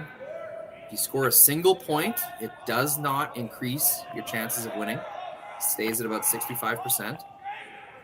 If you score 2, shoots up quite significantly, and then the most significant is a steal. Brad Jacobs would take his team Matt Dunstone would take his team from around 35% to up to 65. So you see teams go really hard for a steal in the 6th end, and you see teams kind of try to prevent a steal in the 6th end, and in some cases go really hard for 2. Just the way this game has been going, I don't think we'll see Team Jacobs take that many risks. You haven't seen them throw any guards. They'll play to the middle here, try to gain an advantage, and if it doesn't work out, they'll blow it all up.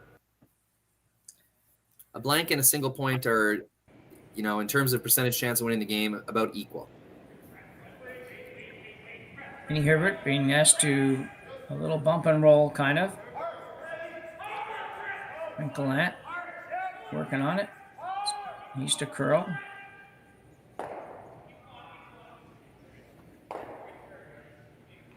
Yeah, good shot for Ben.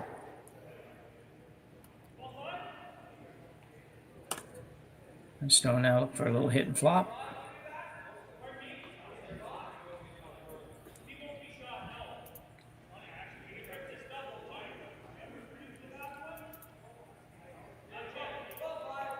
Dunstone doesn't like the double. He knows if he makes the double and rolls away, that Jacobs might just peel that guard and run it out.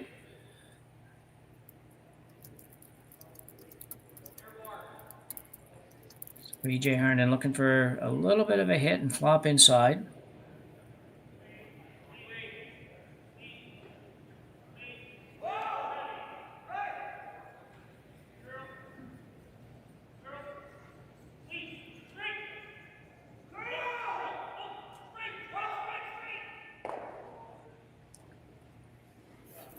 That's a very good shot.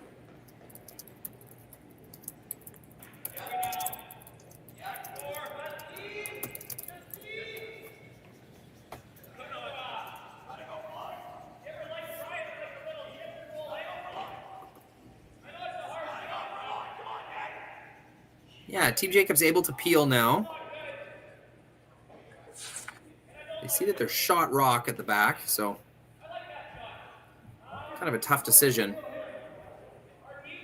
Yeah, it'd be interesting. Do you go straight back at this, make the double that way, and save your one at the back, or do you not worry about that? Or play a little down weight and try to roll to the corner? That's looked like what he's going to play here. You say we see this shot more than we ever used to see it.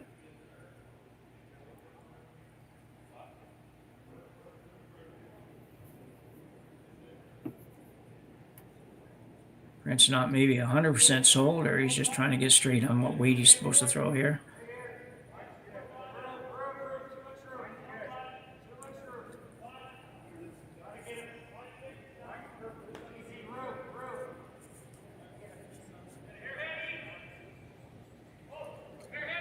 Lots of rotation on this.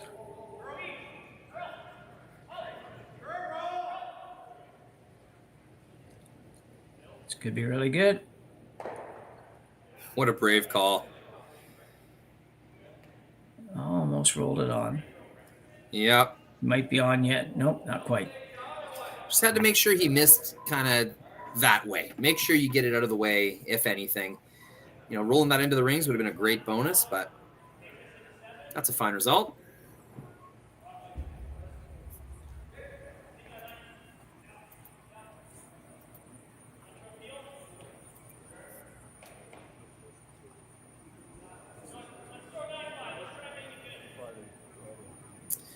This is looking pretty blankish. There's a lot of stones left to come. And Matt Dunstone recognizing the danger. Could keep throwing center guards. Yeah, I think if he can hit this in the right spot, right, I think he can spread these two reds out and keep them both in the house. Yeah, I think you're right. But even if he doesn't leave a double on this one, there's 5 Jacob stones to come. It's just, ooh, he's going to have to get there, though. That's a really big miss. Yeah, that is.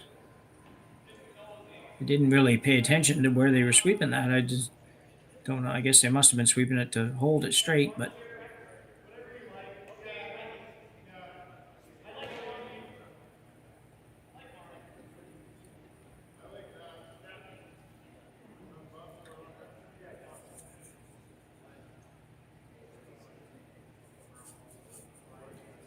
Frank Gallant now will play the out-turn hit at the 1 in the 12. Barely in the 12, but in the 12. Let's go.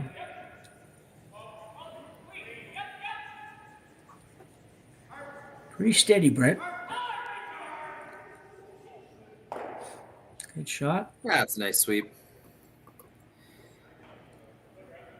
It'd be nice to keep these 2 yellows spread out for the remainder of the end and maybe get an open deuce, but it's just so unlikely with how good these teams are at hitting. This would be more of a blank play for Team Jacobs, I would think.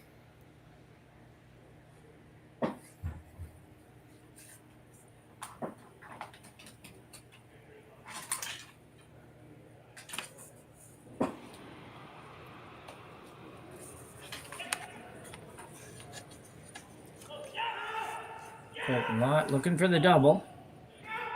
It's going to be close, and he's got it. It's a great shot. Colton Lott's on a good streak here. He hasn't missed in a long time. He's made almost every shot that's been called of him for the last few ends. And one more look at this one.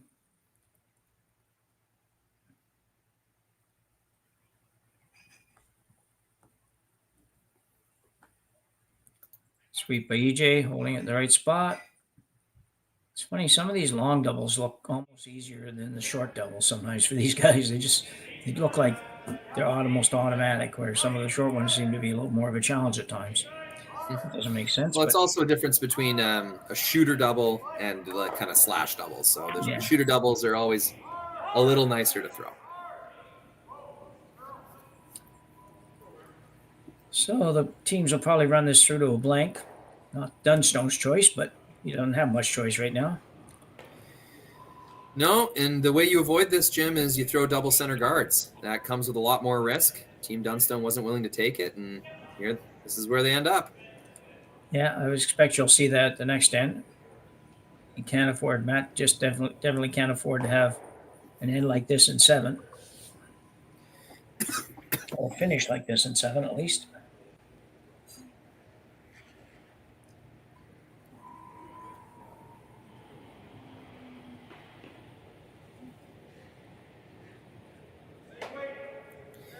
Making up some time. This hasn't been a particularly slow game, but curling ends in general take longer than they used to. It used to be kind of a rule of thumb, about 15 minutes to play a curling end.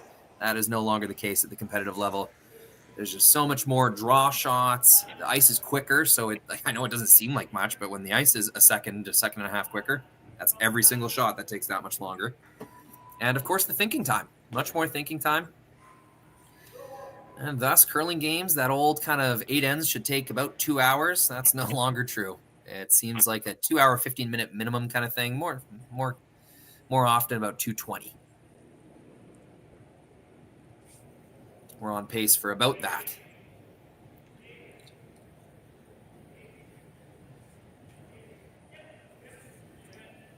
Dunstone with the out-turn hit here. Just a hit and stay.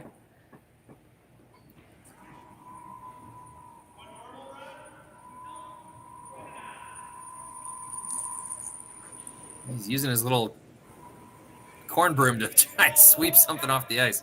Yeah, I don't think it's going to work too well, Matt. No, I can't imagine that doing a good job. Unless it was like a tennis ball or something. Brad Jacobs, same shot, out-turn hit.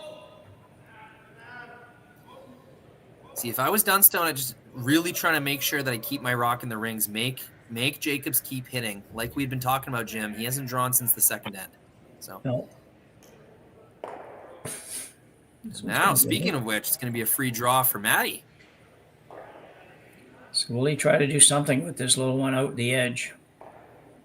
Doesn't really have much to work with. Probably not worth the trouble, to be honest. You're probably better off throwing it in the middle, hoping that somehow Brad stays. Yeah, I did the math wrong in my head. Jacobs wouldn't be drawing anyhow. He wants a blank.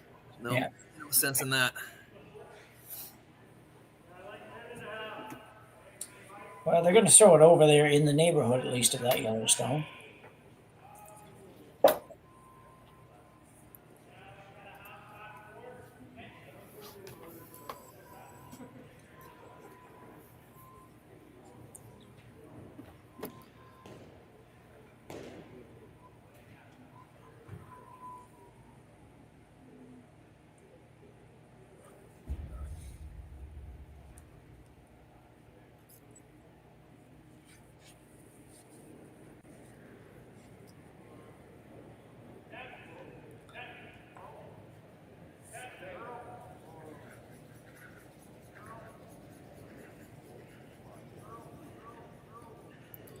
Well, this would be a very cheeky freeze if they're able to lock this on the rock that's barely hanging on to the field of play.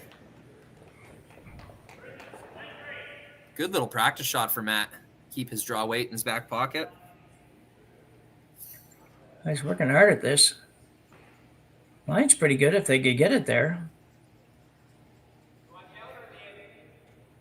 Gets a piece of the rings, forces Jacobs to deal with it. Nothing wrong with trying that, Jim. Oh, no, I agree.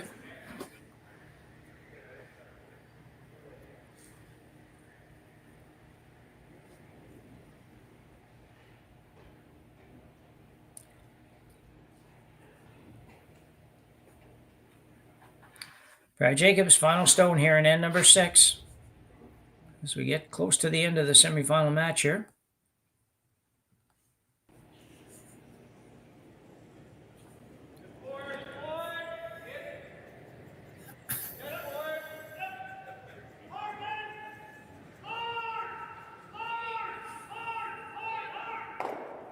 Oh, no. Oh.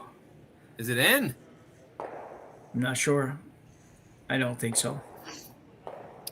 Well, Dunstone allows Breck to kick it off. That was pretty close. So we have a blank end here in end number 6, and we'll go to end number 7 at the RBC after Dominion Securities Western Showdown here right after the break.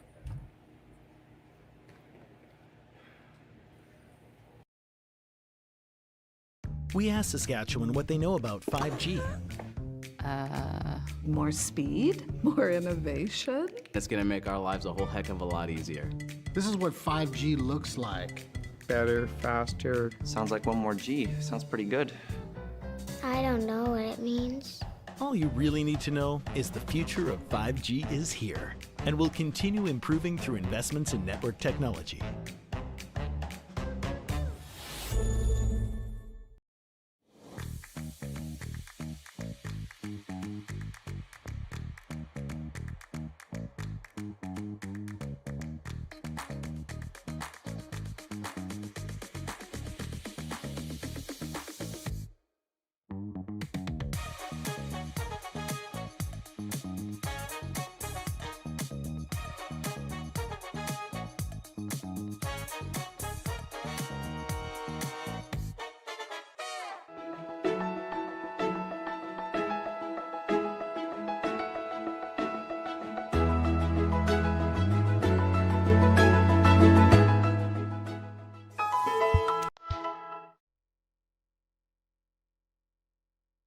Hey Ben, what's the Aztec Safety online e-learning website again? Yeah, that would be aztecsafety.com. Fire extinguisher and firefighting, we'll send that one to Paul. Ah, now here's a course I should probably take. Conflict resolution. Power line safety. Yeah, I thought it might help me with my line calls. Did you know this Aztec website has over 100 safety courses? Jeez. Aztec Safety online course. Ground disturbance. Could have used that a few seconds ago.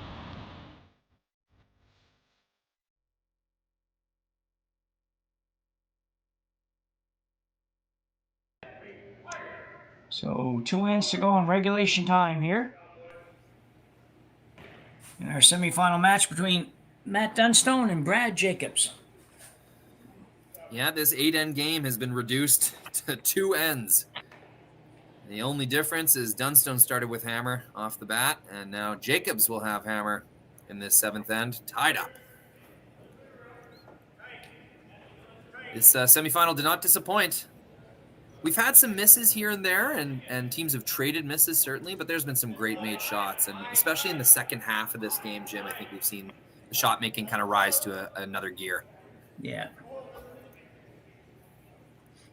For those that are wondering and don't want to flip over and check right now, Brent Pierce did pick up 1 and 6. Now trails 3-2 to Cooey with hammer playing 7. So both very low scoring affairs and very close games. We expect them to be close. I don't know if we'd always expect them to be this low scoring, but not a real shock the way these guys can clean things up sometimes.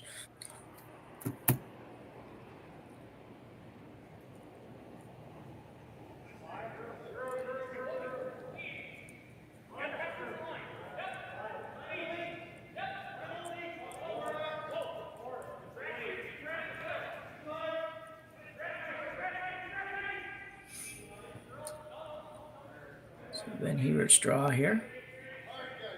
Second draw, good shot. 2 very nice draws. Ben,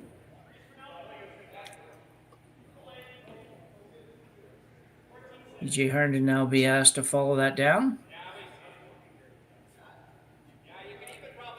The area now where you recognize the importance of your lead in your second, because one miss from either one of these guys on the front end here can really make a mess of this end.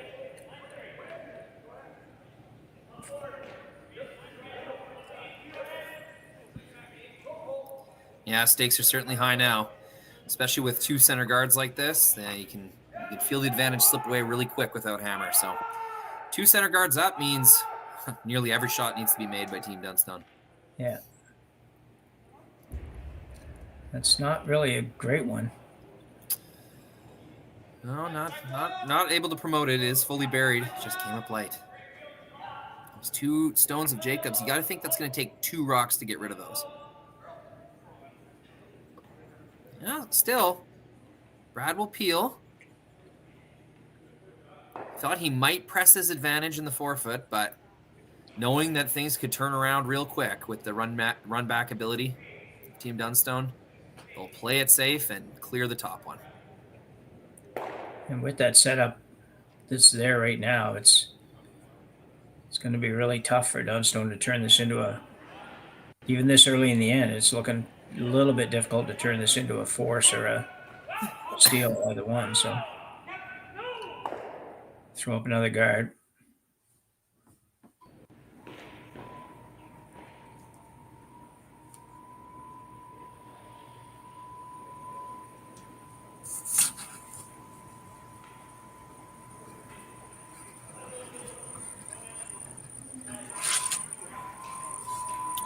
Well, the chat's just going wild right now. I love reading what all the fans are talking about. Look, it's like they're talking about time clock and 8 versus 10 ends, blank end rules. This is what's so fun about watching curling on YouTube, guys. Oh, geez, I don't think they get it over. He did not. Man, that is crazy. Yeah, slipping a little bit, EJ Harden in last few ends. That missed short run back in the 7th, and then that hog stone. Those are significant misses. So Brinkelet now looking to peel both these, and if you do, Dunstone's going to be facing a tough decision. Got to curl a bit, huh? I did not think they were trying to get that over the top. I think that was pretty outside. Pretty outside by these standards, a few inches out. That's all I mean by that. Wow. Yeah, Brent didn't look to be terribly happy with it when it stopped, so I assumed it wasn't exactly what he was supposed to do. Not a bad end, I don't think, but it does leave that ever-present possibility that you could be a rock that forces you to take one somehow. So Colton Lott try to hit this right on the nose. Stay right there.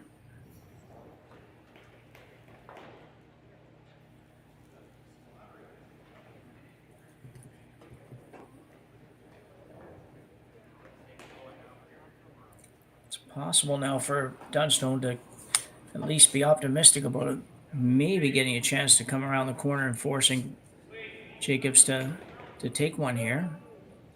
It's a few shots away yet, but you can sort of see how it could happen. EJ Harnden now. Just looking for just a dead nose hit. There it is. Perfect. Yeah, sticks it right on the nose.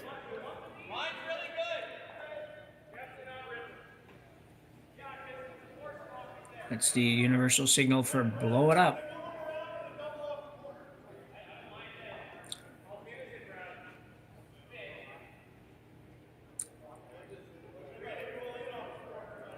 Brad also knows that that corner guard may hurt him here. Just a matter of whether or not it's worth.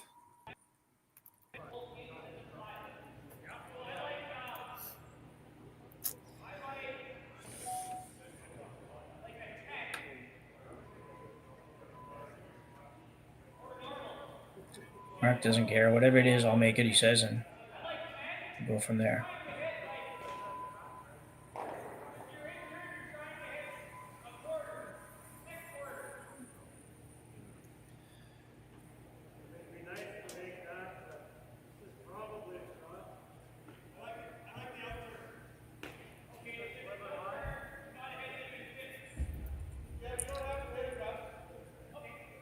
He stopped there, didn't twitch or anything. I figured the screen had frozen up, but he just was stopped. It was just like, I never see anybody not move even a finger. Now Turnpeel, try to get this one and maybe roll towards the center a bit at least.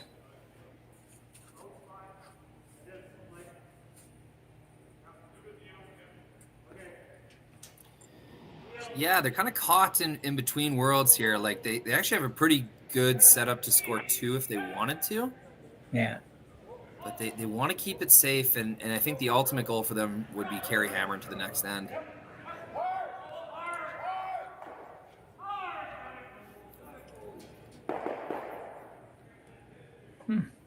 Yeah, not so.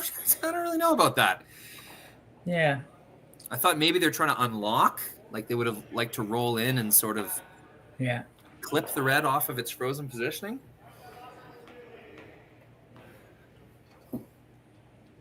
Geez, it seems crazy. Would you ever just throw a center guard? He's looking at making a corner on the top one. Oh, just hitting the 1/2. Okay. Yeah, I think he's trying to hit a third of a rock roll to the 8-foot. Or a 12-foot, whatever, over there. Not trying to do any more than that, I don't think.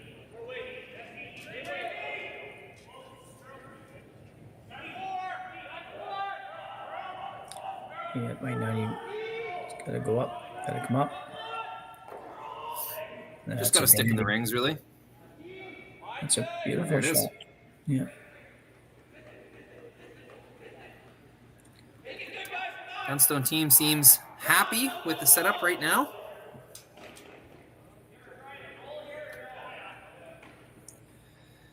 Jacobs just constantly trying to keep the potential blank alive, you know? There's no danger with this red stone out here. The only reason to remove it would be limit the amount of stones in the ring. So eventually, if there is a shot to blank, he'll have it.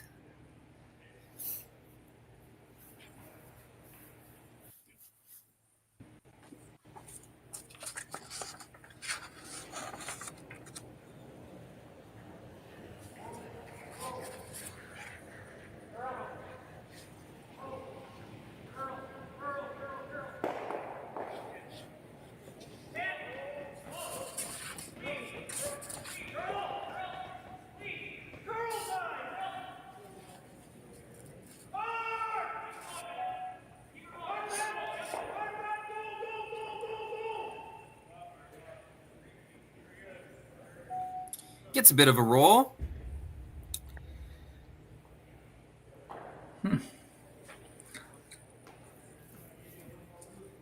That's sort of indicating just hit it right on the nose there.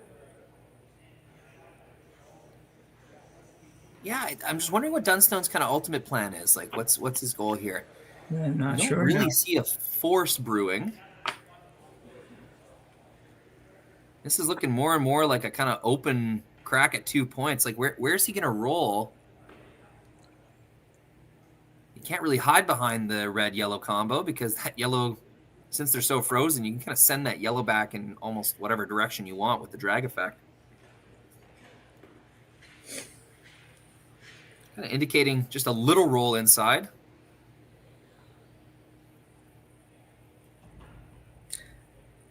Yeah, I guess I'm assuming he's trying to set up some kind of a double on his next one, or some kind of way to at least sit 2 after his next one. Yeah, it's just when Jacobs returns the hit and doesn't leave a double, what's Matt doing then? Is he giving up a shot for 2? Well, if you hit this on the nose, then Jacobs would want to hit it where? The nose or inside? Well, I would think you'd roll out just enough so your second shot. Okay, so you'd still want to be second shot. I don't know how possible that's going to be rolling out. Yeah, you're right. Yeah, as these get higher and higher. Yeah, circle just gets a little closer to you. Anyway, let's see what he does. Looking for a nose hit for now. Or maybe a little inside. It's going to roll quite a bit inside.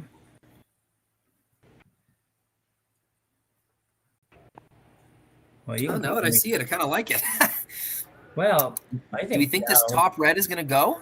Yeah, I think everything's going to go. I think he's going to hit the red hard on the on the right-hand side as we look at it there, and or maybe not too hard because it's going to drag a bit. Yeah. And with some weight, I think it's going to be, there's not going to be anything in play when the shot's done. Well, maybe the shooter. Yeah, I mean the yellow certainly drags. The bottom the bottom 2 stones are gone for Just sure. yeah, he's going to throw it hard, pretty hard, because you don't want that yellow one to hang around.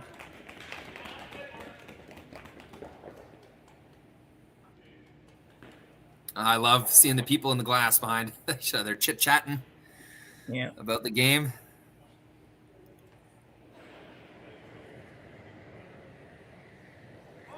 It's Brad Jacobs with a kind of a combination pool double here, and he will make it as expected. A different rock stayed than I thought would stay, but the yellow one did hang around the back. Me too. That middle yellow dragged so hard that it got the back red thick enough that it stayed in the rings. Yeah. See this coming down. You would think that the yellow was going to go out pretty easily, but no such luck. That's that whole drag effect. It's amazing, really. If you don't know about it, or you haven't figured it out yet, give it a try sometimes. You can do it just by setting a rock on a rock and throwing one from, you don't have to necessarily throw it all the way down the sheet to figure it out. You can test it out from above the house just to see what the effect is, and it's good to know about it. Every now and then it matters. All right, very challenging shot. Matt Dunstone will try to freeze on the face of this Jacob stone. I think we just saw how lively the rocks are. Those last 2 stones were quite frozen, Jim, and Jacobs had no trouble getting rid of them. So bit of a desperation play, but they got to try it. Yeah, I agree. I think it's going to be very tough to make this work, but it's a hard one because sometimes you're throwing it not really to make it. Like you throw this just to make it. If you ever leave it a little bit, you tap and roll just a couple inches the other way, all of a sudden you give up 2. So it's just a tough one to throw when you're not. There's no room for error at all, and all the other side of it though is you might be just as willing to take a chance, and if you ever give up 2, he give up 2 as he would to try to steal the last end. So. Mm-hmm. You want to make it as hard as you can, so you're going to have to make sure they get as close as they can to that rock, preferably right on it. It's not going to be close. No. In fact, it won't even get shot rock. So, wow. Disappointing result for Dunny. This result was kind of written all over this end. It was either looking like a blank or 2 for a long while.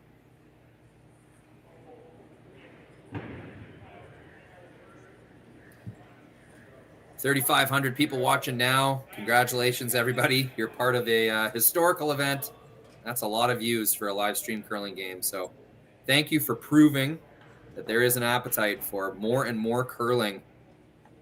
And, your participation only grows this curling stadium project. We can't thank you enough for tuning in.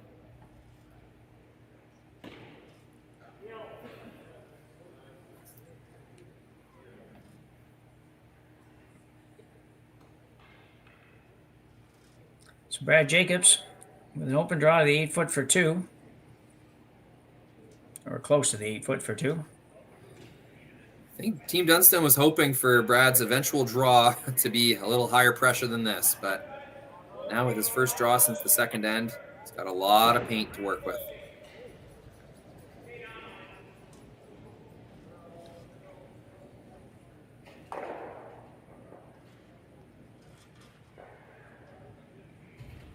And a good shot there by Jacobs.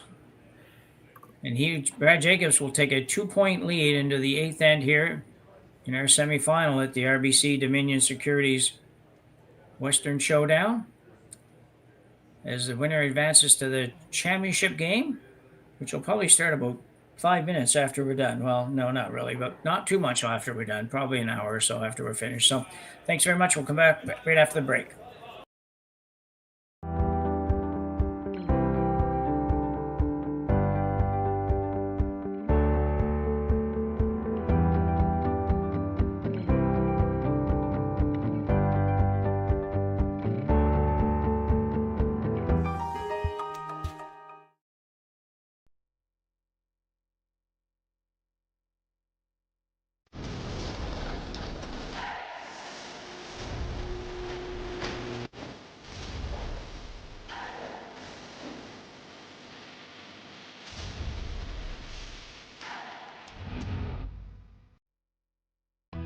stronger agronomics, better returns,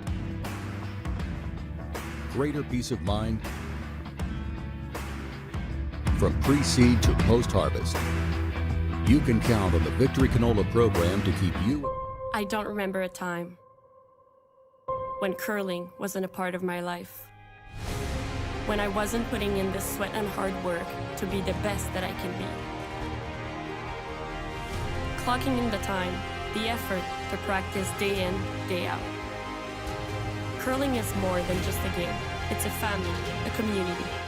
And when it's time to play, I know I'll be ready. Hardline, supporting hundreds of our next generation athletes. SaskTel Be Kind Online wants to stop cyberbullying. Want in on the action? We award up to $1,000 for youth initiatives that help spread kindness and prevent bullying. What great idea do you have to help stop bullying? SaskTel can help. Go to BeKindOnline.com and apply for a grant today.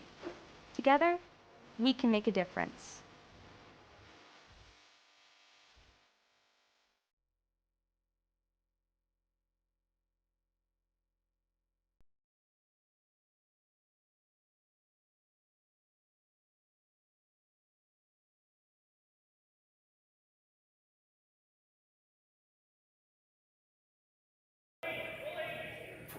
So at number 8, here in Swift Current, Saskatchewan, Brad Jacobs with a 2-point lead in the semifinals of the RBC Dominion Securities Western Showdown. Been a great spiel, been a great weekend. One more draw to go. It has been something, Jim. 5 days of extremely high caliber curling. Yeah, it's been a lot of games. We certainly have brought a lot of games to them. A lot of games, probably the most games I've seen with commentators as well. So we really pushed the envelope this week at our curling stadium. We pushed for more production, more games, more produced games, more commentary, and we thank people like yourselves, Jim, who are taking time out of your day. And let's just say we're not paying Jim $1 million to do this. He's doing this out of just his love for the game and his passion for this project. And yeah, thank you so much, Jim, for volunteering your time, and everybody who contributes to Curling Stadium, and especially the fans who tune in every day, every game, and chime in on the chat, recommend us to their friends. You guys are really helping us out. So thank you so much.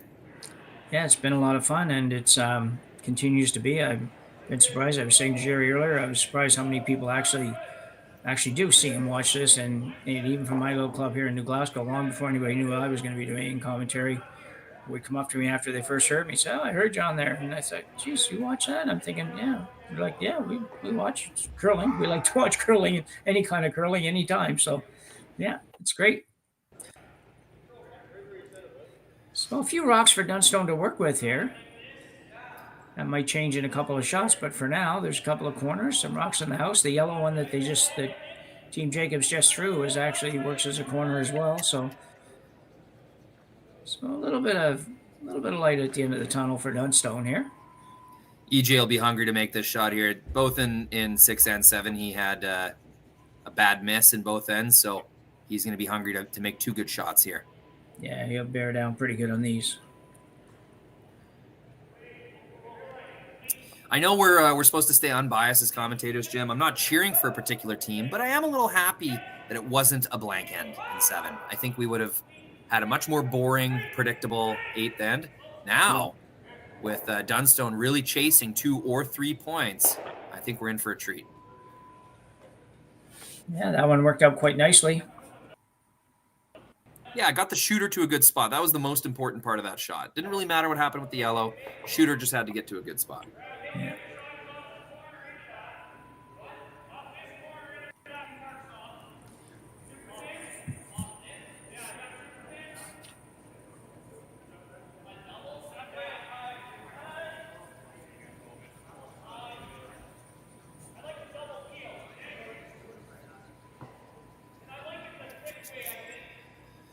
Some fun decisions here for both teams. Like, this is a great scenario. Like, Jacobs is okay with giving up 2, but it's always going to be tempting to defend your own positioning and force Team Dunstone into harder and harder shots.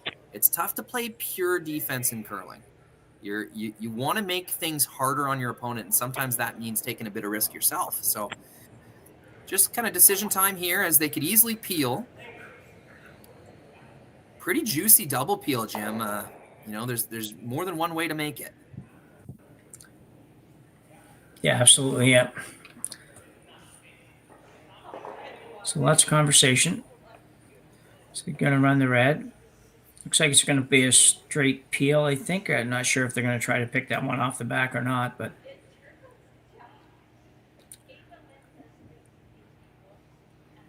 Brad figuring out where he wants to hit it. Apparently it's about a quarter of a stone.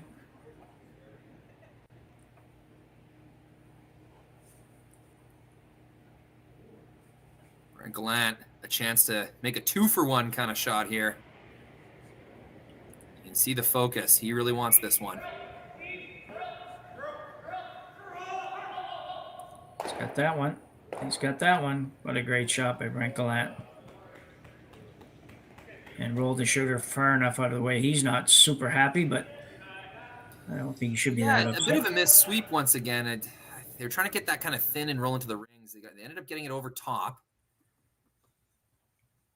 I still think that's a really good result. Gets 2 red guards out of the way. Yeah, I think I agree. Just didn't quite get the spin action on the shooter, but so like you say, you got rid of all the red ones, so there's nothing there that they'll really be able to use much.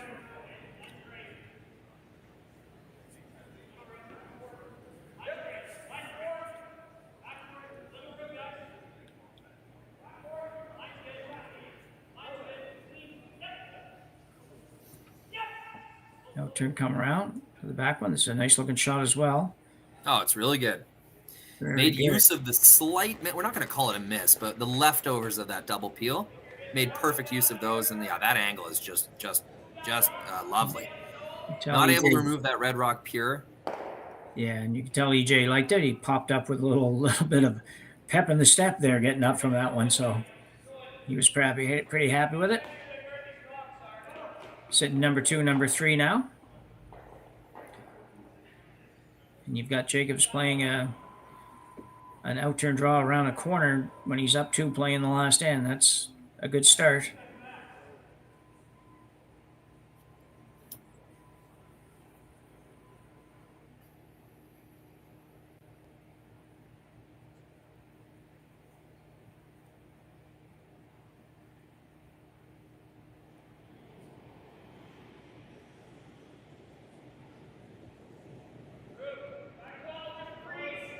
Mark Kennedy attempting to follow EJ's rock down there.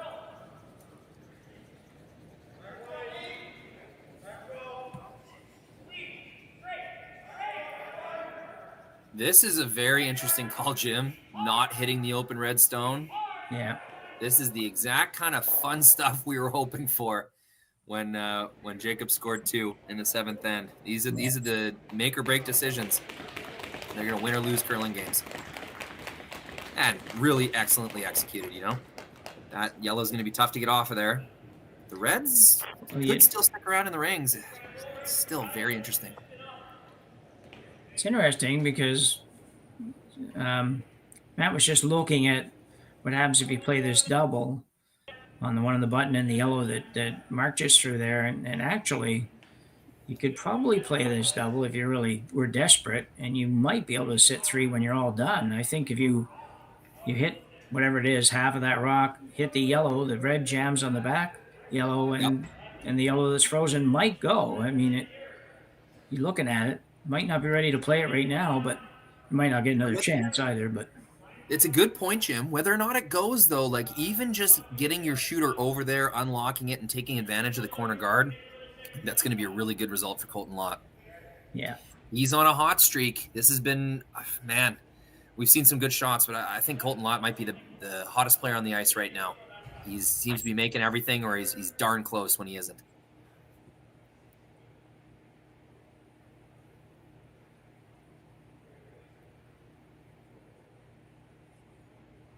Those forward shoulders, that Manitoba delivery, so stable and accurate.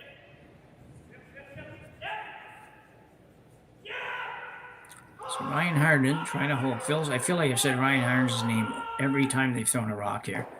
Gets the top one, unlocks, stays frozen. Oh, Jim, those angles are fantastic for Dunstone. Yeah. What an amazing shot. Really perfectly made, and a great sweep call from Matt. See it again.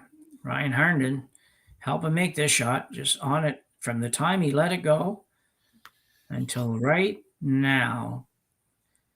And didn't spin up, which it could have spun up and went out, and that would have been not good, but it's very interesting. No, it's a great shot.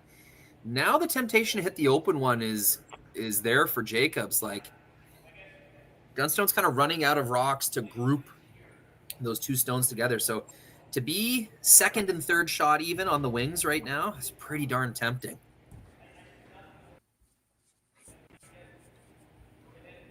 So 3 rocks each to come here in the 8th end, which may or may not be our final end in this semifinal.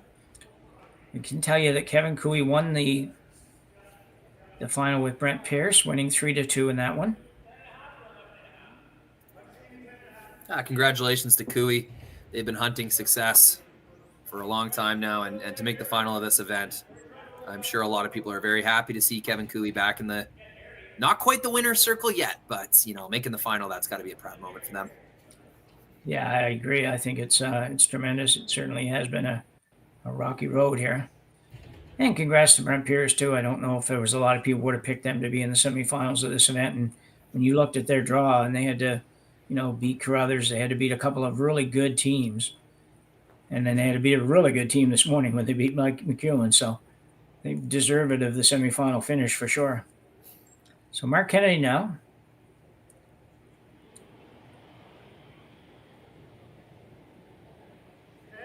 So Mark's in turn.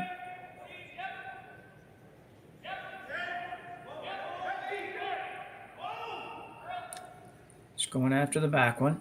Yeah, not a super challenging shot, but it's just so critical that they leave their shooter as shot rock in this situation. That's what they do. Yeah, it's a nice shot. Now, the temptation for Dunstone to count those rocks that he's been kind of stacking along the wing is going to determine the difficulty for these next few shots. Like, they have 3 rocks left, Team Dunstone does. So if they wanted to, they could just score all 3 of them right there. Yeah. But you got to think he's tempted to keep those red rocks along the wing relevant. Yeah. But with this call, he knows that it's going to be just too much of an ask to move that yellow stone and keep the red in a good spot. So it's a straight freeze call. Yeah. Quick welcome to those of you that were watching the Kevin Cooey Brent Pierce game. Had a squeaker over there, and we've got a squeaker here. So some great finals this weekend. Great quarterfinals, great semifinals. Dunstone with the intern draw, intern freeze to the one that Mark Kennedy just threw. Got to really go over there. Yeah, EJ really trying to carve that. There. It's going to chisel off. I think that stone is available for removal. I think it is too. Pretty close, pretty good effort, but just needed to curl and slow down a little tiny bit. The decision now is, would you ever get tempted to run your own yellow and try to keep both of those yellows around, or you think you just play it safe and get rid of that? Yeah, I think you got to be a little safer than that. Yeah. I think if you ever try to run the yellow and catch your own, then you could be looking at a 3 spot here, and I definitely don't want to do that. Be happy to, not happy, but you're okay with giving up 2 and taking the hammer to the extra end. If you nose this red, Jim, are you going to leave a double where Dunstone could make that kind of double across the rings and remove the yellow that is backing the red? Yeah, I think it's possible. I think the angles would work for that. I never really thought of that one before, but when you look at where that broom is and say that's the rock, can I hit the top of that and take the yellow? Certainly.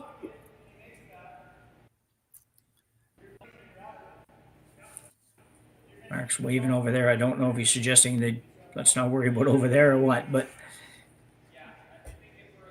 and if you want to really try to win it here, you just go ahead and play a freeze of that red. But I don't see anybody really doing that. I'd be surprised if you don't play to remove this red. You'd like to keep the yellow at the back there and don't move it too far, so he might not throw very much weight at this.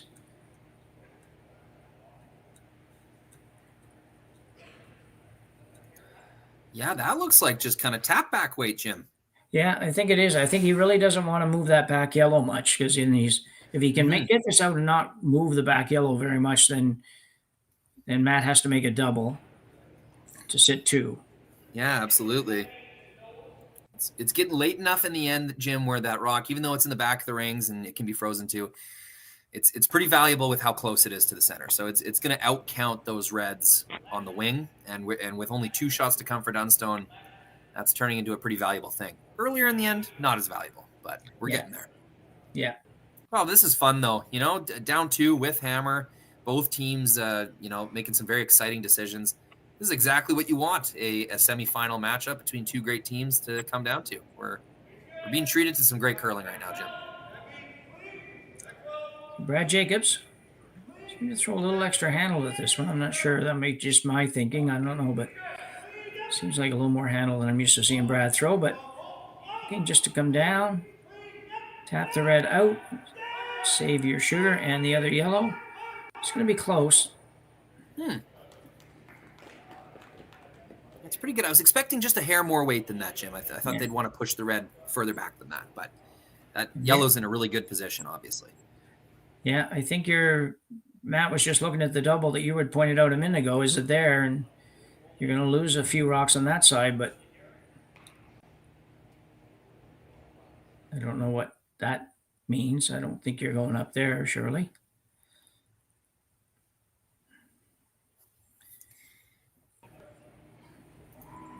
It's hard to remove this without moving your red. But if you hit it hard, if you do go for the double, what happens? You probably still lose it. Or maybe not. You might be able to slide it by yours. The only problem is then you're going to set up some kind of a double or more over on the other side. So this is your last rock of the game? Yeah, we have exceeded my strategical input. These teams are so much smarter than me. Yeah. I'm excited to see what they do. We need Sean Joyce in here. He'd be able to pick this all apart. Oh, yeah.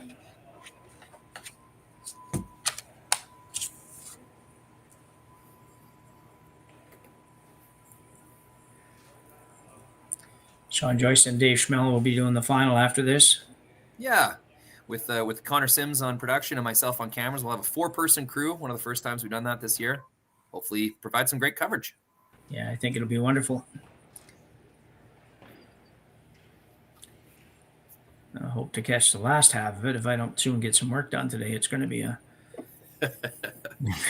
not a fun evening. These days tend to melt away. Yeah. Like I say, my priorities got a little messed up today. I just kind of thought this would be a lot more fun than work. So, and it has been. It's been great to have 2 wonderful games. I'm very glad you made that choice, Jim. No, it's been a fun day. So, big shot here for Matt Dunstone. This has been a great end, actually. It's one of the more exciting ends this event.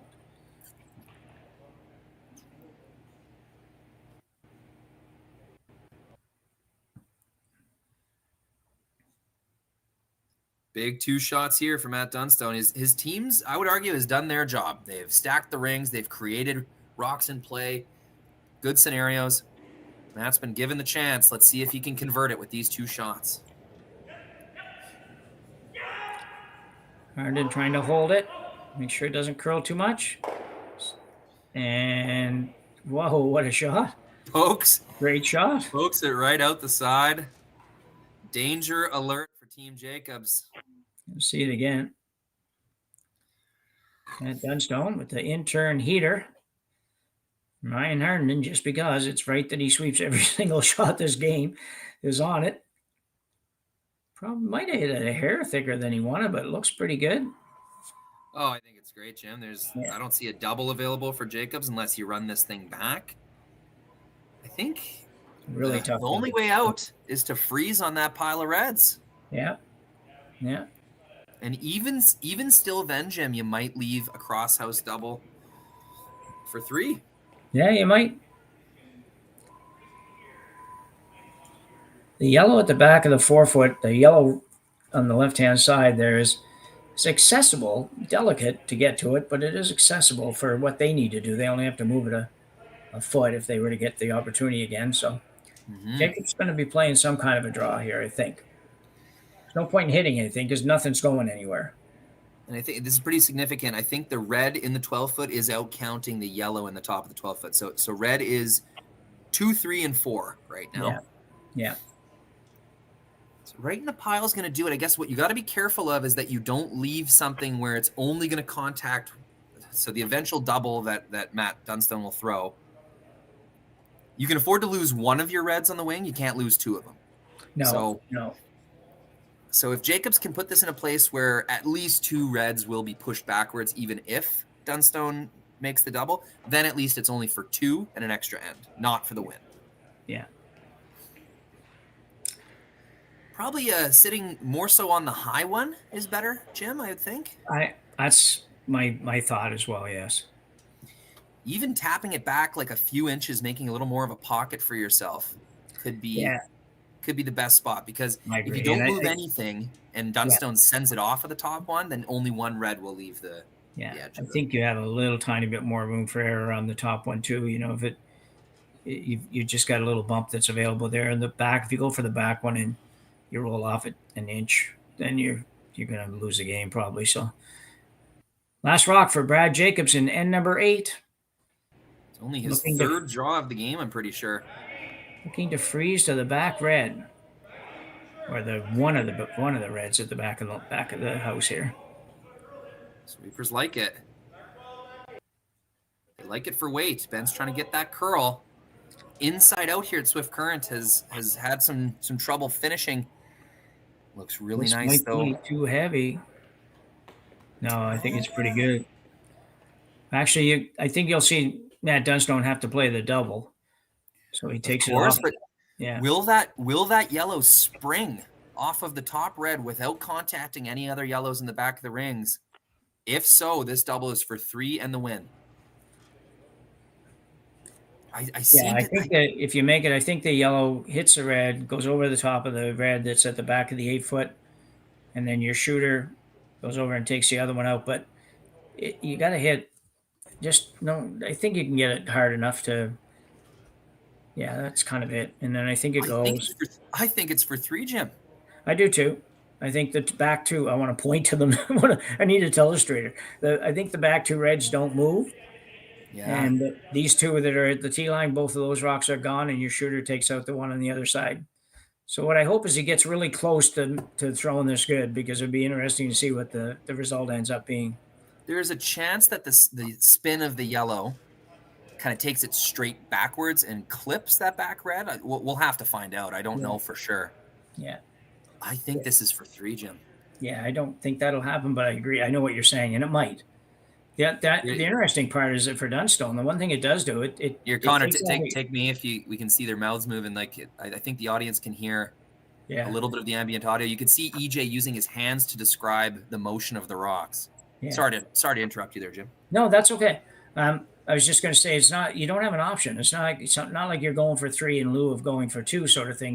There is no 2, right? Yeah, so it's the same shot. Yeah. Because sometimes, you're in this case, well, I don't want to go an extra end. I'm going to play some wild and crazy shot for 3. And in this case, you can't take 2. So you're going to have to play the same shot to get 2 or 3. So, and I think if you make it, you're getting 3.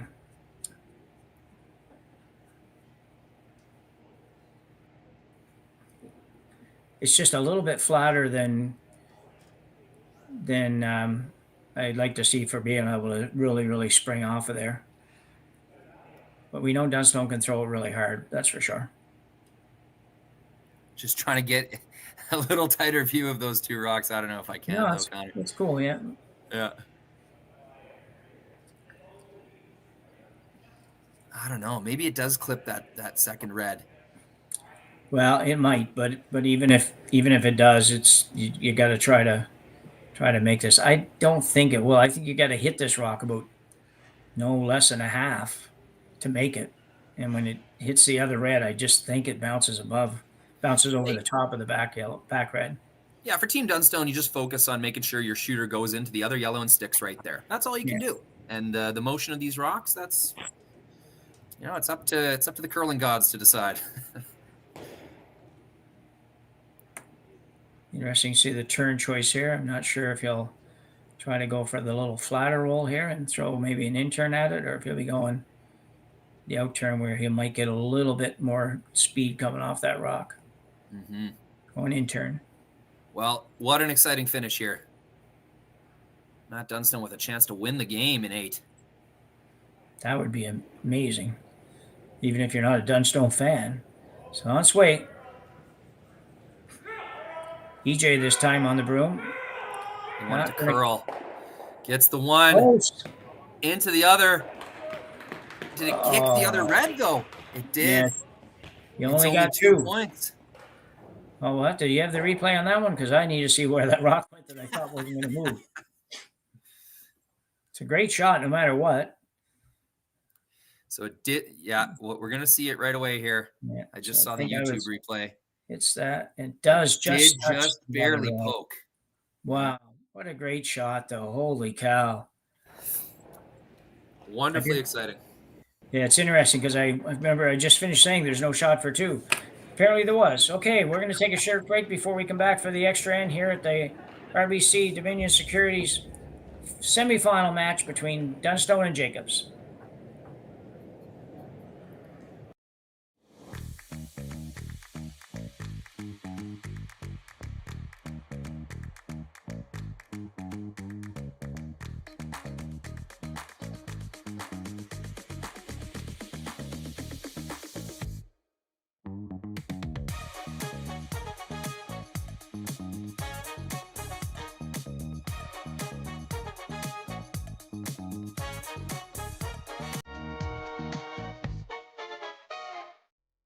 Handcrafted in Canada, Hardline's ice pad has revolutionized curling for over a decade.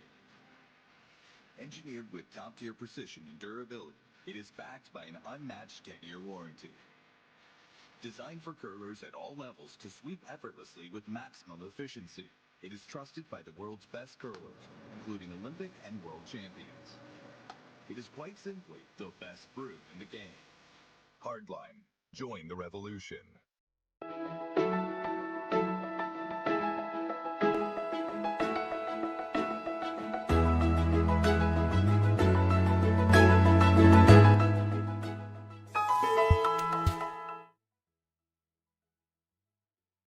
We have a good one here, and number 9. I was going to say and number 6 for some reason, and number 9 here in our semifinal action between Matt Dunstone and Brad Jacobs.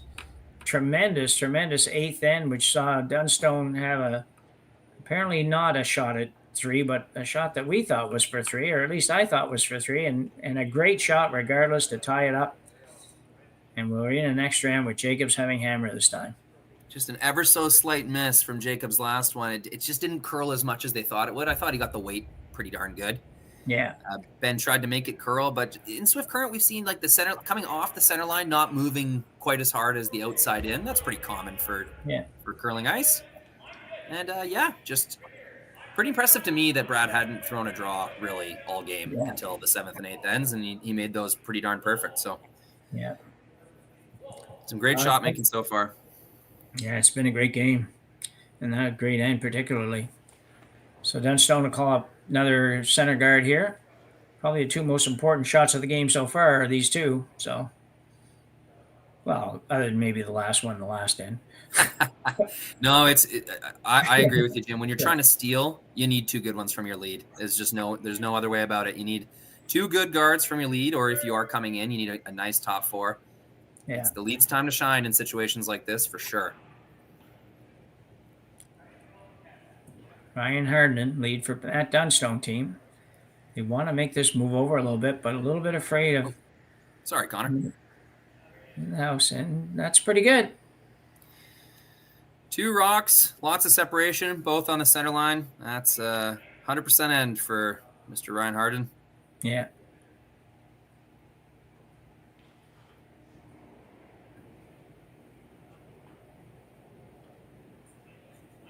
Yeah, I told the story before. When I first turned seniors, I played a couple of years in front end, which I hadn't done in maybe forever. And before obviously the no-tick thing, like this particular no-tick, but what most pressure I ever felt in my life was trying to throw just 2 guards in the last end. So I'd much rather be trying to draw the 8 or 4 foot to win than trying to throw those silly guards up in 20 feet of space or whatever it is. There's a good shot, I think, but might make it a little bit tough to get rid of some stuff after. But Dunstone going around.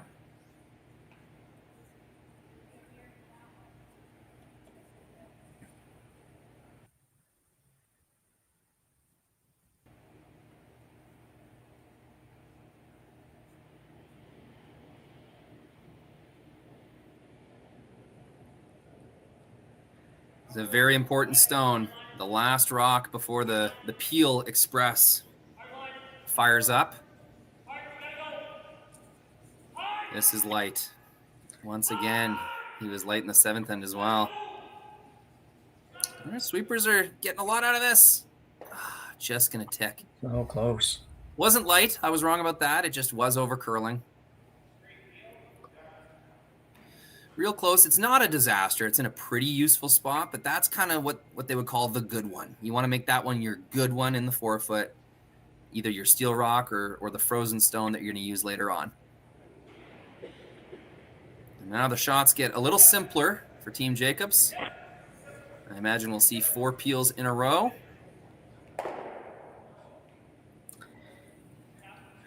Yeah. Dunstone looking to guard that, just indicating which rock he's trying to guard, just so that everybody knows. His red one's in a pretty useful position, the red one that's on the right of the screen as we look at it.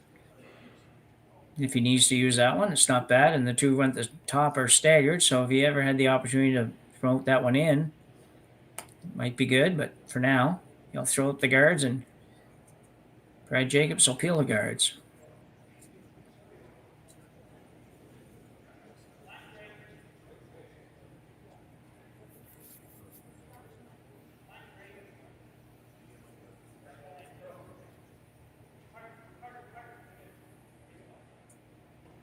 Good shot.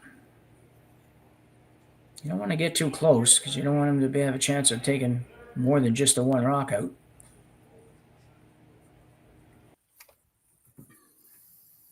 And he's ready to go. Got the sleeves rolled up and everything on this one.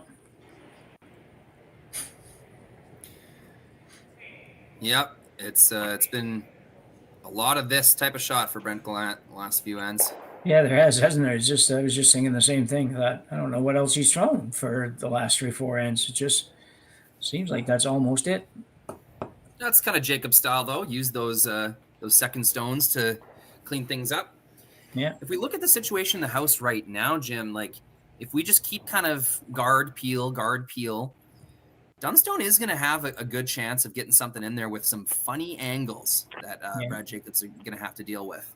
That rock right on the top of the button is a very good stone for Team Jacobs, but if they can ever make a nice little tap or maybe even like an angle double tap kind of thing, Dunstone's going to have the necessary overlap and junk up front to have a good chance of stealing this end.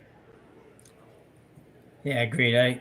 The 2 on the right-hand side are not quite as close together as I thought, so the stagger's not great, but it's better than nothing for sure. So Colton Lott now throwing a guard up. As you mentioned earlier, Colton's had a good game. He had maybe a little bit of a not great start, but I don't even remember now. But it's but he's certainly been very good since 3rd, 4th end on. Yeah, for sure. Maybe before that even. He kind of just got unlucky with some runbacks and angles, just sort of hitting things on the wrong side of the inch. So hasn't been missing by much, even when he has missed.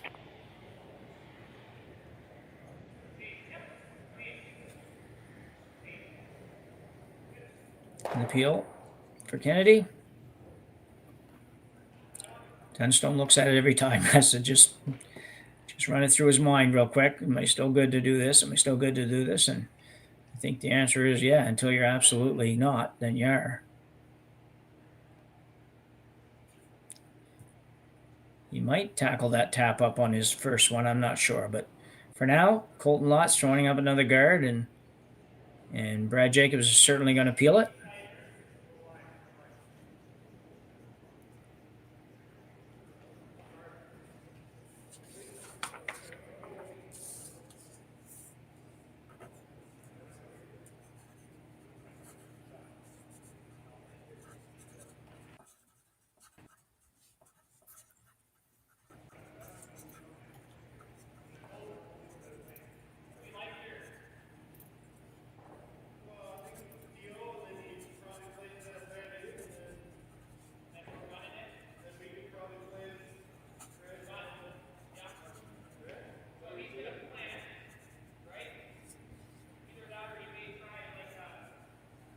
Quick reminder while the guys are doing this that the final of this event is certainly on right after this. Curling Stadium Network with Sean Joyce and Dave Schmel with the call. It'll be very exciting. No matter who wins this one, I think it's going to be very exciting to see Kevin Cooey in a final against one of these guys. It should be a wild game. So be sure to take that in. Yeah, most definitely.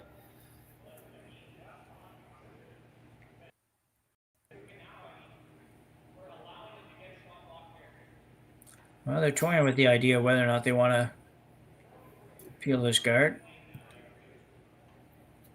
He's got a little bit of a point. He knows that. Did they go one too long with guards? I don't know, but if you peel this out, certainly expect Matt Dunstone to play some kind of a raise on the top guard, top red rock rather.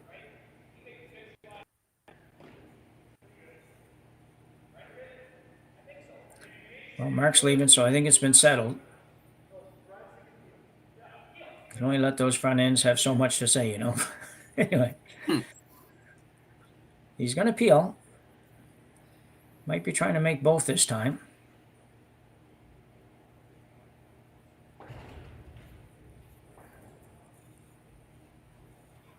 It's a bit risky if you are, though, because you could end up running the red one right in on the yellow one. We'll see what happens.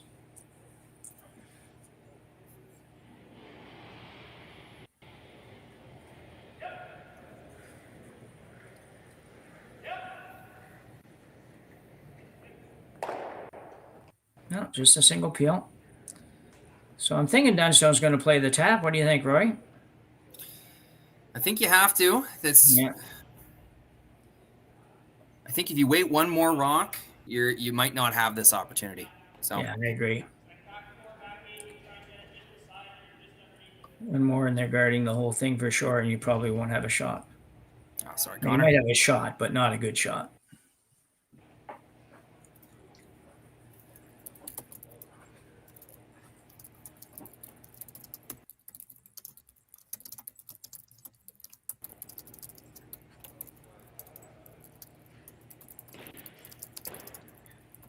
Matt Dunstone looking to promote the red stone here. Well, he wants to be shot after this, but he has to be careful he doesn't throw this too hard. Just looking for a back button kind of weight, maybe back 4 foot at most. I think at most, that would be my thoughts anyways.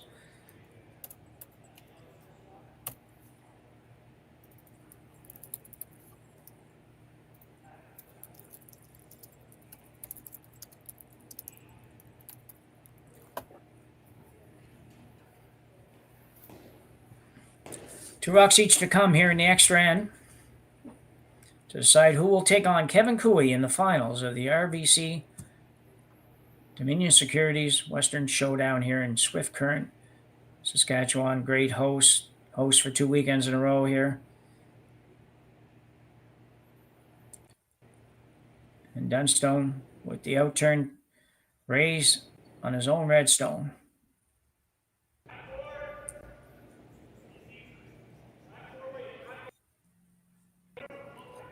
EJ Herndon going a little bit, but not hard. Weight must be close.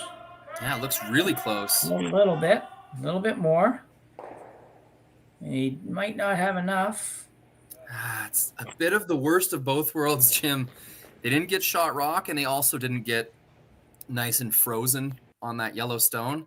Just a little bit unlucky with exactly where that sailed to. Yeah. Really, really nice would have been catching at the side of the button shot rock. And pretty darn good would have been kind of a good 3/4 frozen on the yellow. Yeah. Turns out they got kind of neither.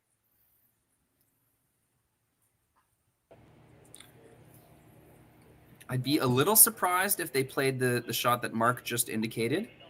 That kind of seemed like the last ditch kind of shot. Yeah. And if they missed that, Dunstone would have a great opportunity to, well, if they missed that, they'd be taking their own out. Yeah. Yeah, right now it looks like Dunstone should have a shot when he's done here. He should have either the tap on the one he just threw, or he should have the tap red, yellow sort of takeout tap, whatever you want to call that. So that's the guys are just trying to figure out how to take both shots away. And is there a possibility of doing that? There might be. It's important to remember, like, you're still shot rock right now. It is Team Dunstone that has to do the hard work and make things happen in that 4 foot in order to change what's currently the case. Currently, right now, you're winning the game. You have a rock on the button. So you don't want to do too much that might accidentally make something happen for the opponent. The result is really nice if you get this red, yellow, red combination. Yeah. And I think that's what they're lining up, Jim. Yeah, I think so, but unless this is kind of like a tick double, like you saw Ben Hebert sort of motion to both red stones. Very gutsy call if you're playing the red on the yellow. It doesn't. It seems like, I don't know that you got to do that. But here it goes anyways. It's a red. Yeah, double peel is what they're going for. Double peel, yeah. Tick, rolls it right off. It's a really good result. Really good result. No matter what Dunstone does here, Jacobs will have either an out turn directly into the 4 foot or that run back. Yeah, let's see that again. Yeah, very nice shot by Brad Jacobs. Benny trying to make it curl just a little bit, and it does. Rolls up and out of the way. That's where if this red one had curled a little tiny bit more, or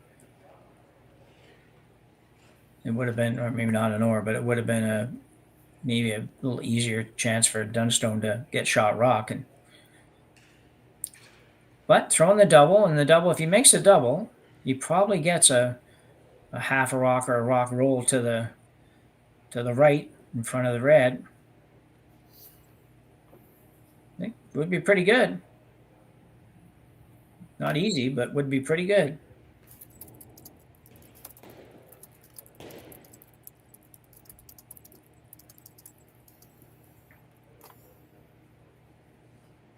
Quick final thanks to everybody watching. We have 4,500 people again watching the end of this one.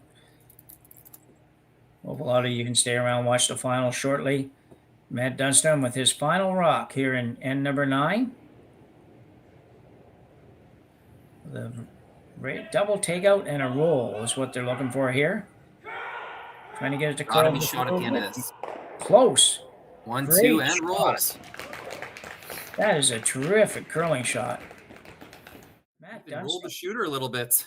Yeah, to a that's what great we were spot. saying. Yeah. He knew that if he made it, he was probably going to roll. I thought he might roll a little tiny bit further, but that's pretty good, I'll tell you. What a shot by Matt Dunstone. EJ's Yeah, he's last really one. making Jacobs think about this one now. Oh, are they ever?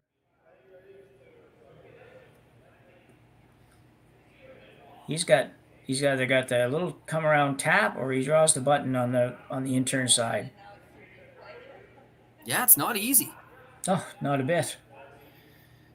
I guess if he really wanted to take it on, he could make the double sort of over the top and roll his shooter in for rock. It just seems very Jacobs-y to want to take that on.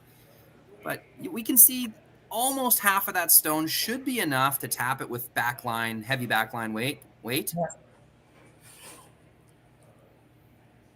There'd be a lot of people would just draw in this situation. There's no question. I mean, I need a piece of the button, but the buttons are not 12-inch buttons anymore. They're pretty good size. And he's shown he has draw weight. Despite the fact we wondered if he would, he certainly does. Just feel like the draw is maybe a little bit easier for me, at least. I would think that way. But either way, Brad's going to play the out-turn tap on the red. Needs to tap it out further than wherever his shooter rolls. And definitely needs to miss the top guard, but I don't think he'll hit the top guard. They'll be able to hold it out there for that. So Jacobs, final rock, 8th end. Extra end, rather. Sorry, we already finished the 8th end. Looking for probably back 4 foot weight. Maybe a hair more than that. I couldn't think of a better way for this game to end, Jim. No, this is deservedly the right finish. Ben Hebert getting ready to go. Getting ready to go. Looks really close. He's going to be really close. You're right. Now, will it hang what around? A shooter. What a great shot by Brad Jacobson. What a tremendous game we had here today. Really, really impressive all the way around. Yeah.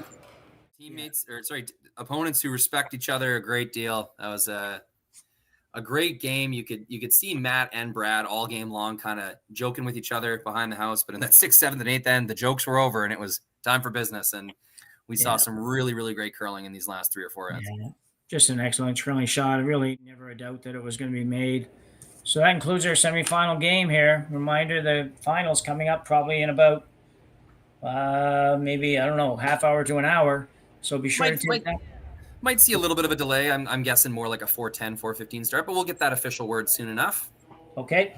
So, yeah, not too long. Be sure to take it in. So for Jim Nix, Roy McCusker, and Connor Sims in production, we thank you for taking in our coverage here at Curling Stadium's coverage of the RBC Dominion Securities Western Showdown. Sorry, I've said that so many times, I wouldn't think it would be a problem.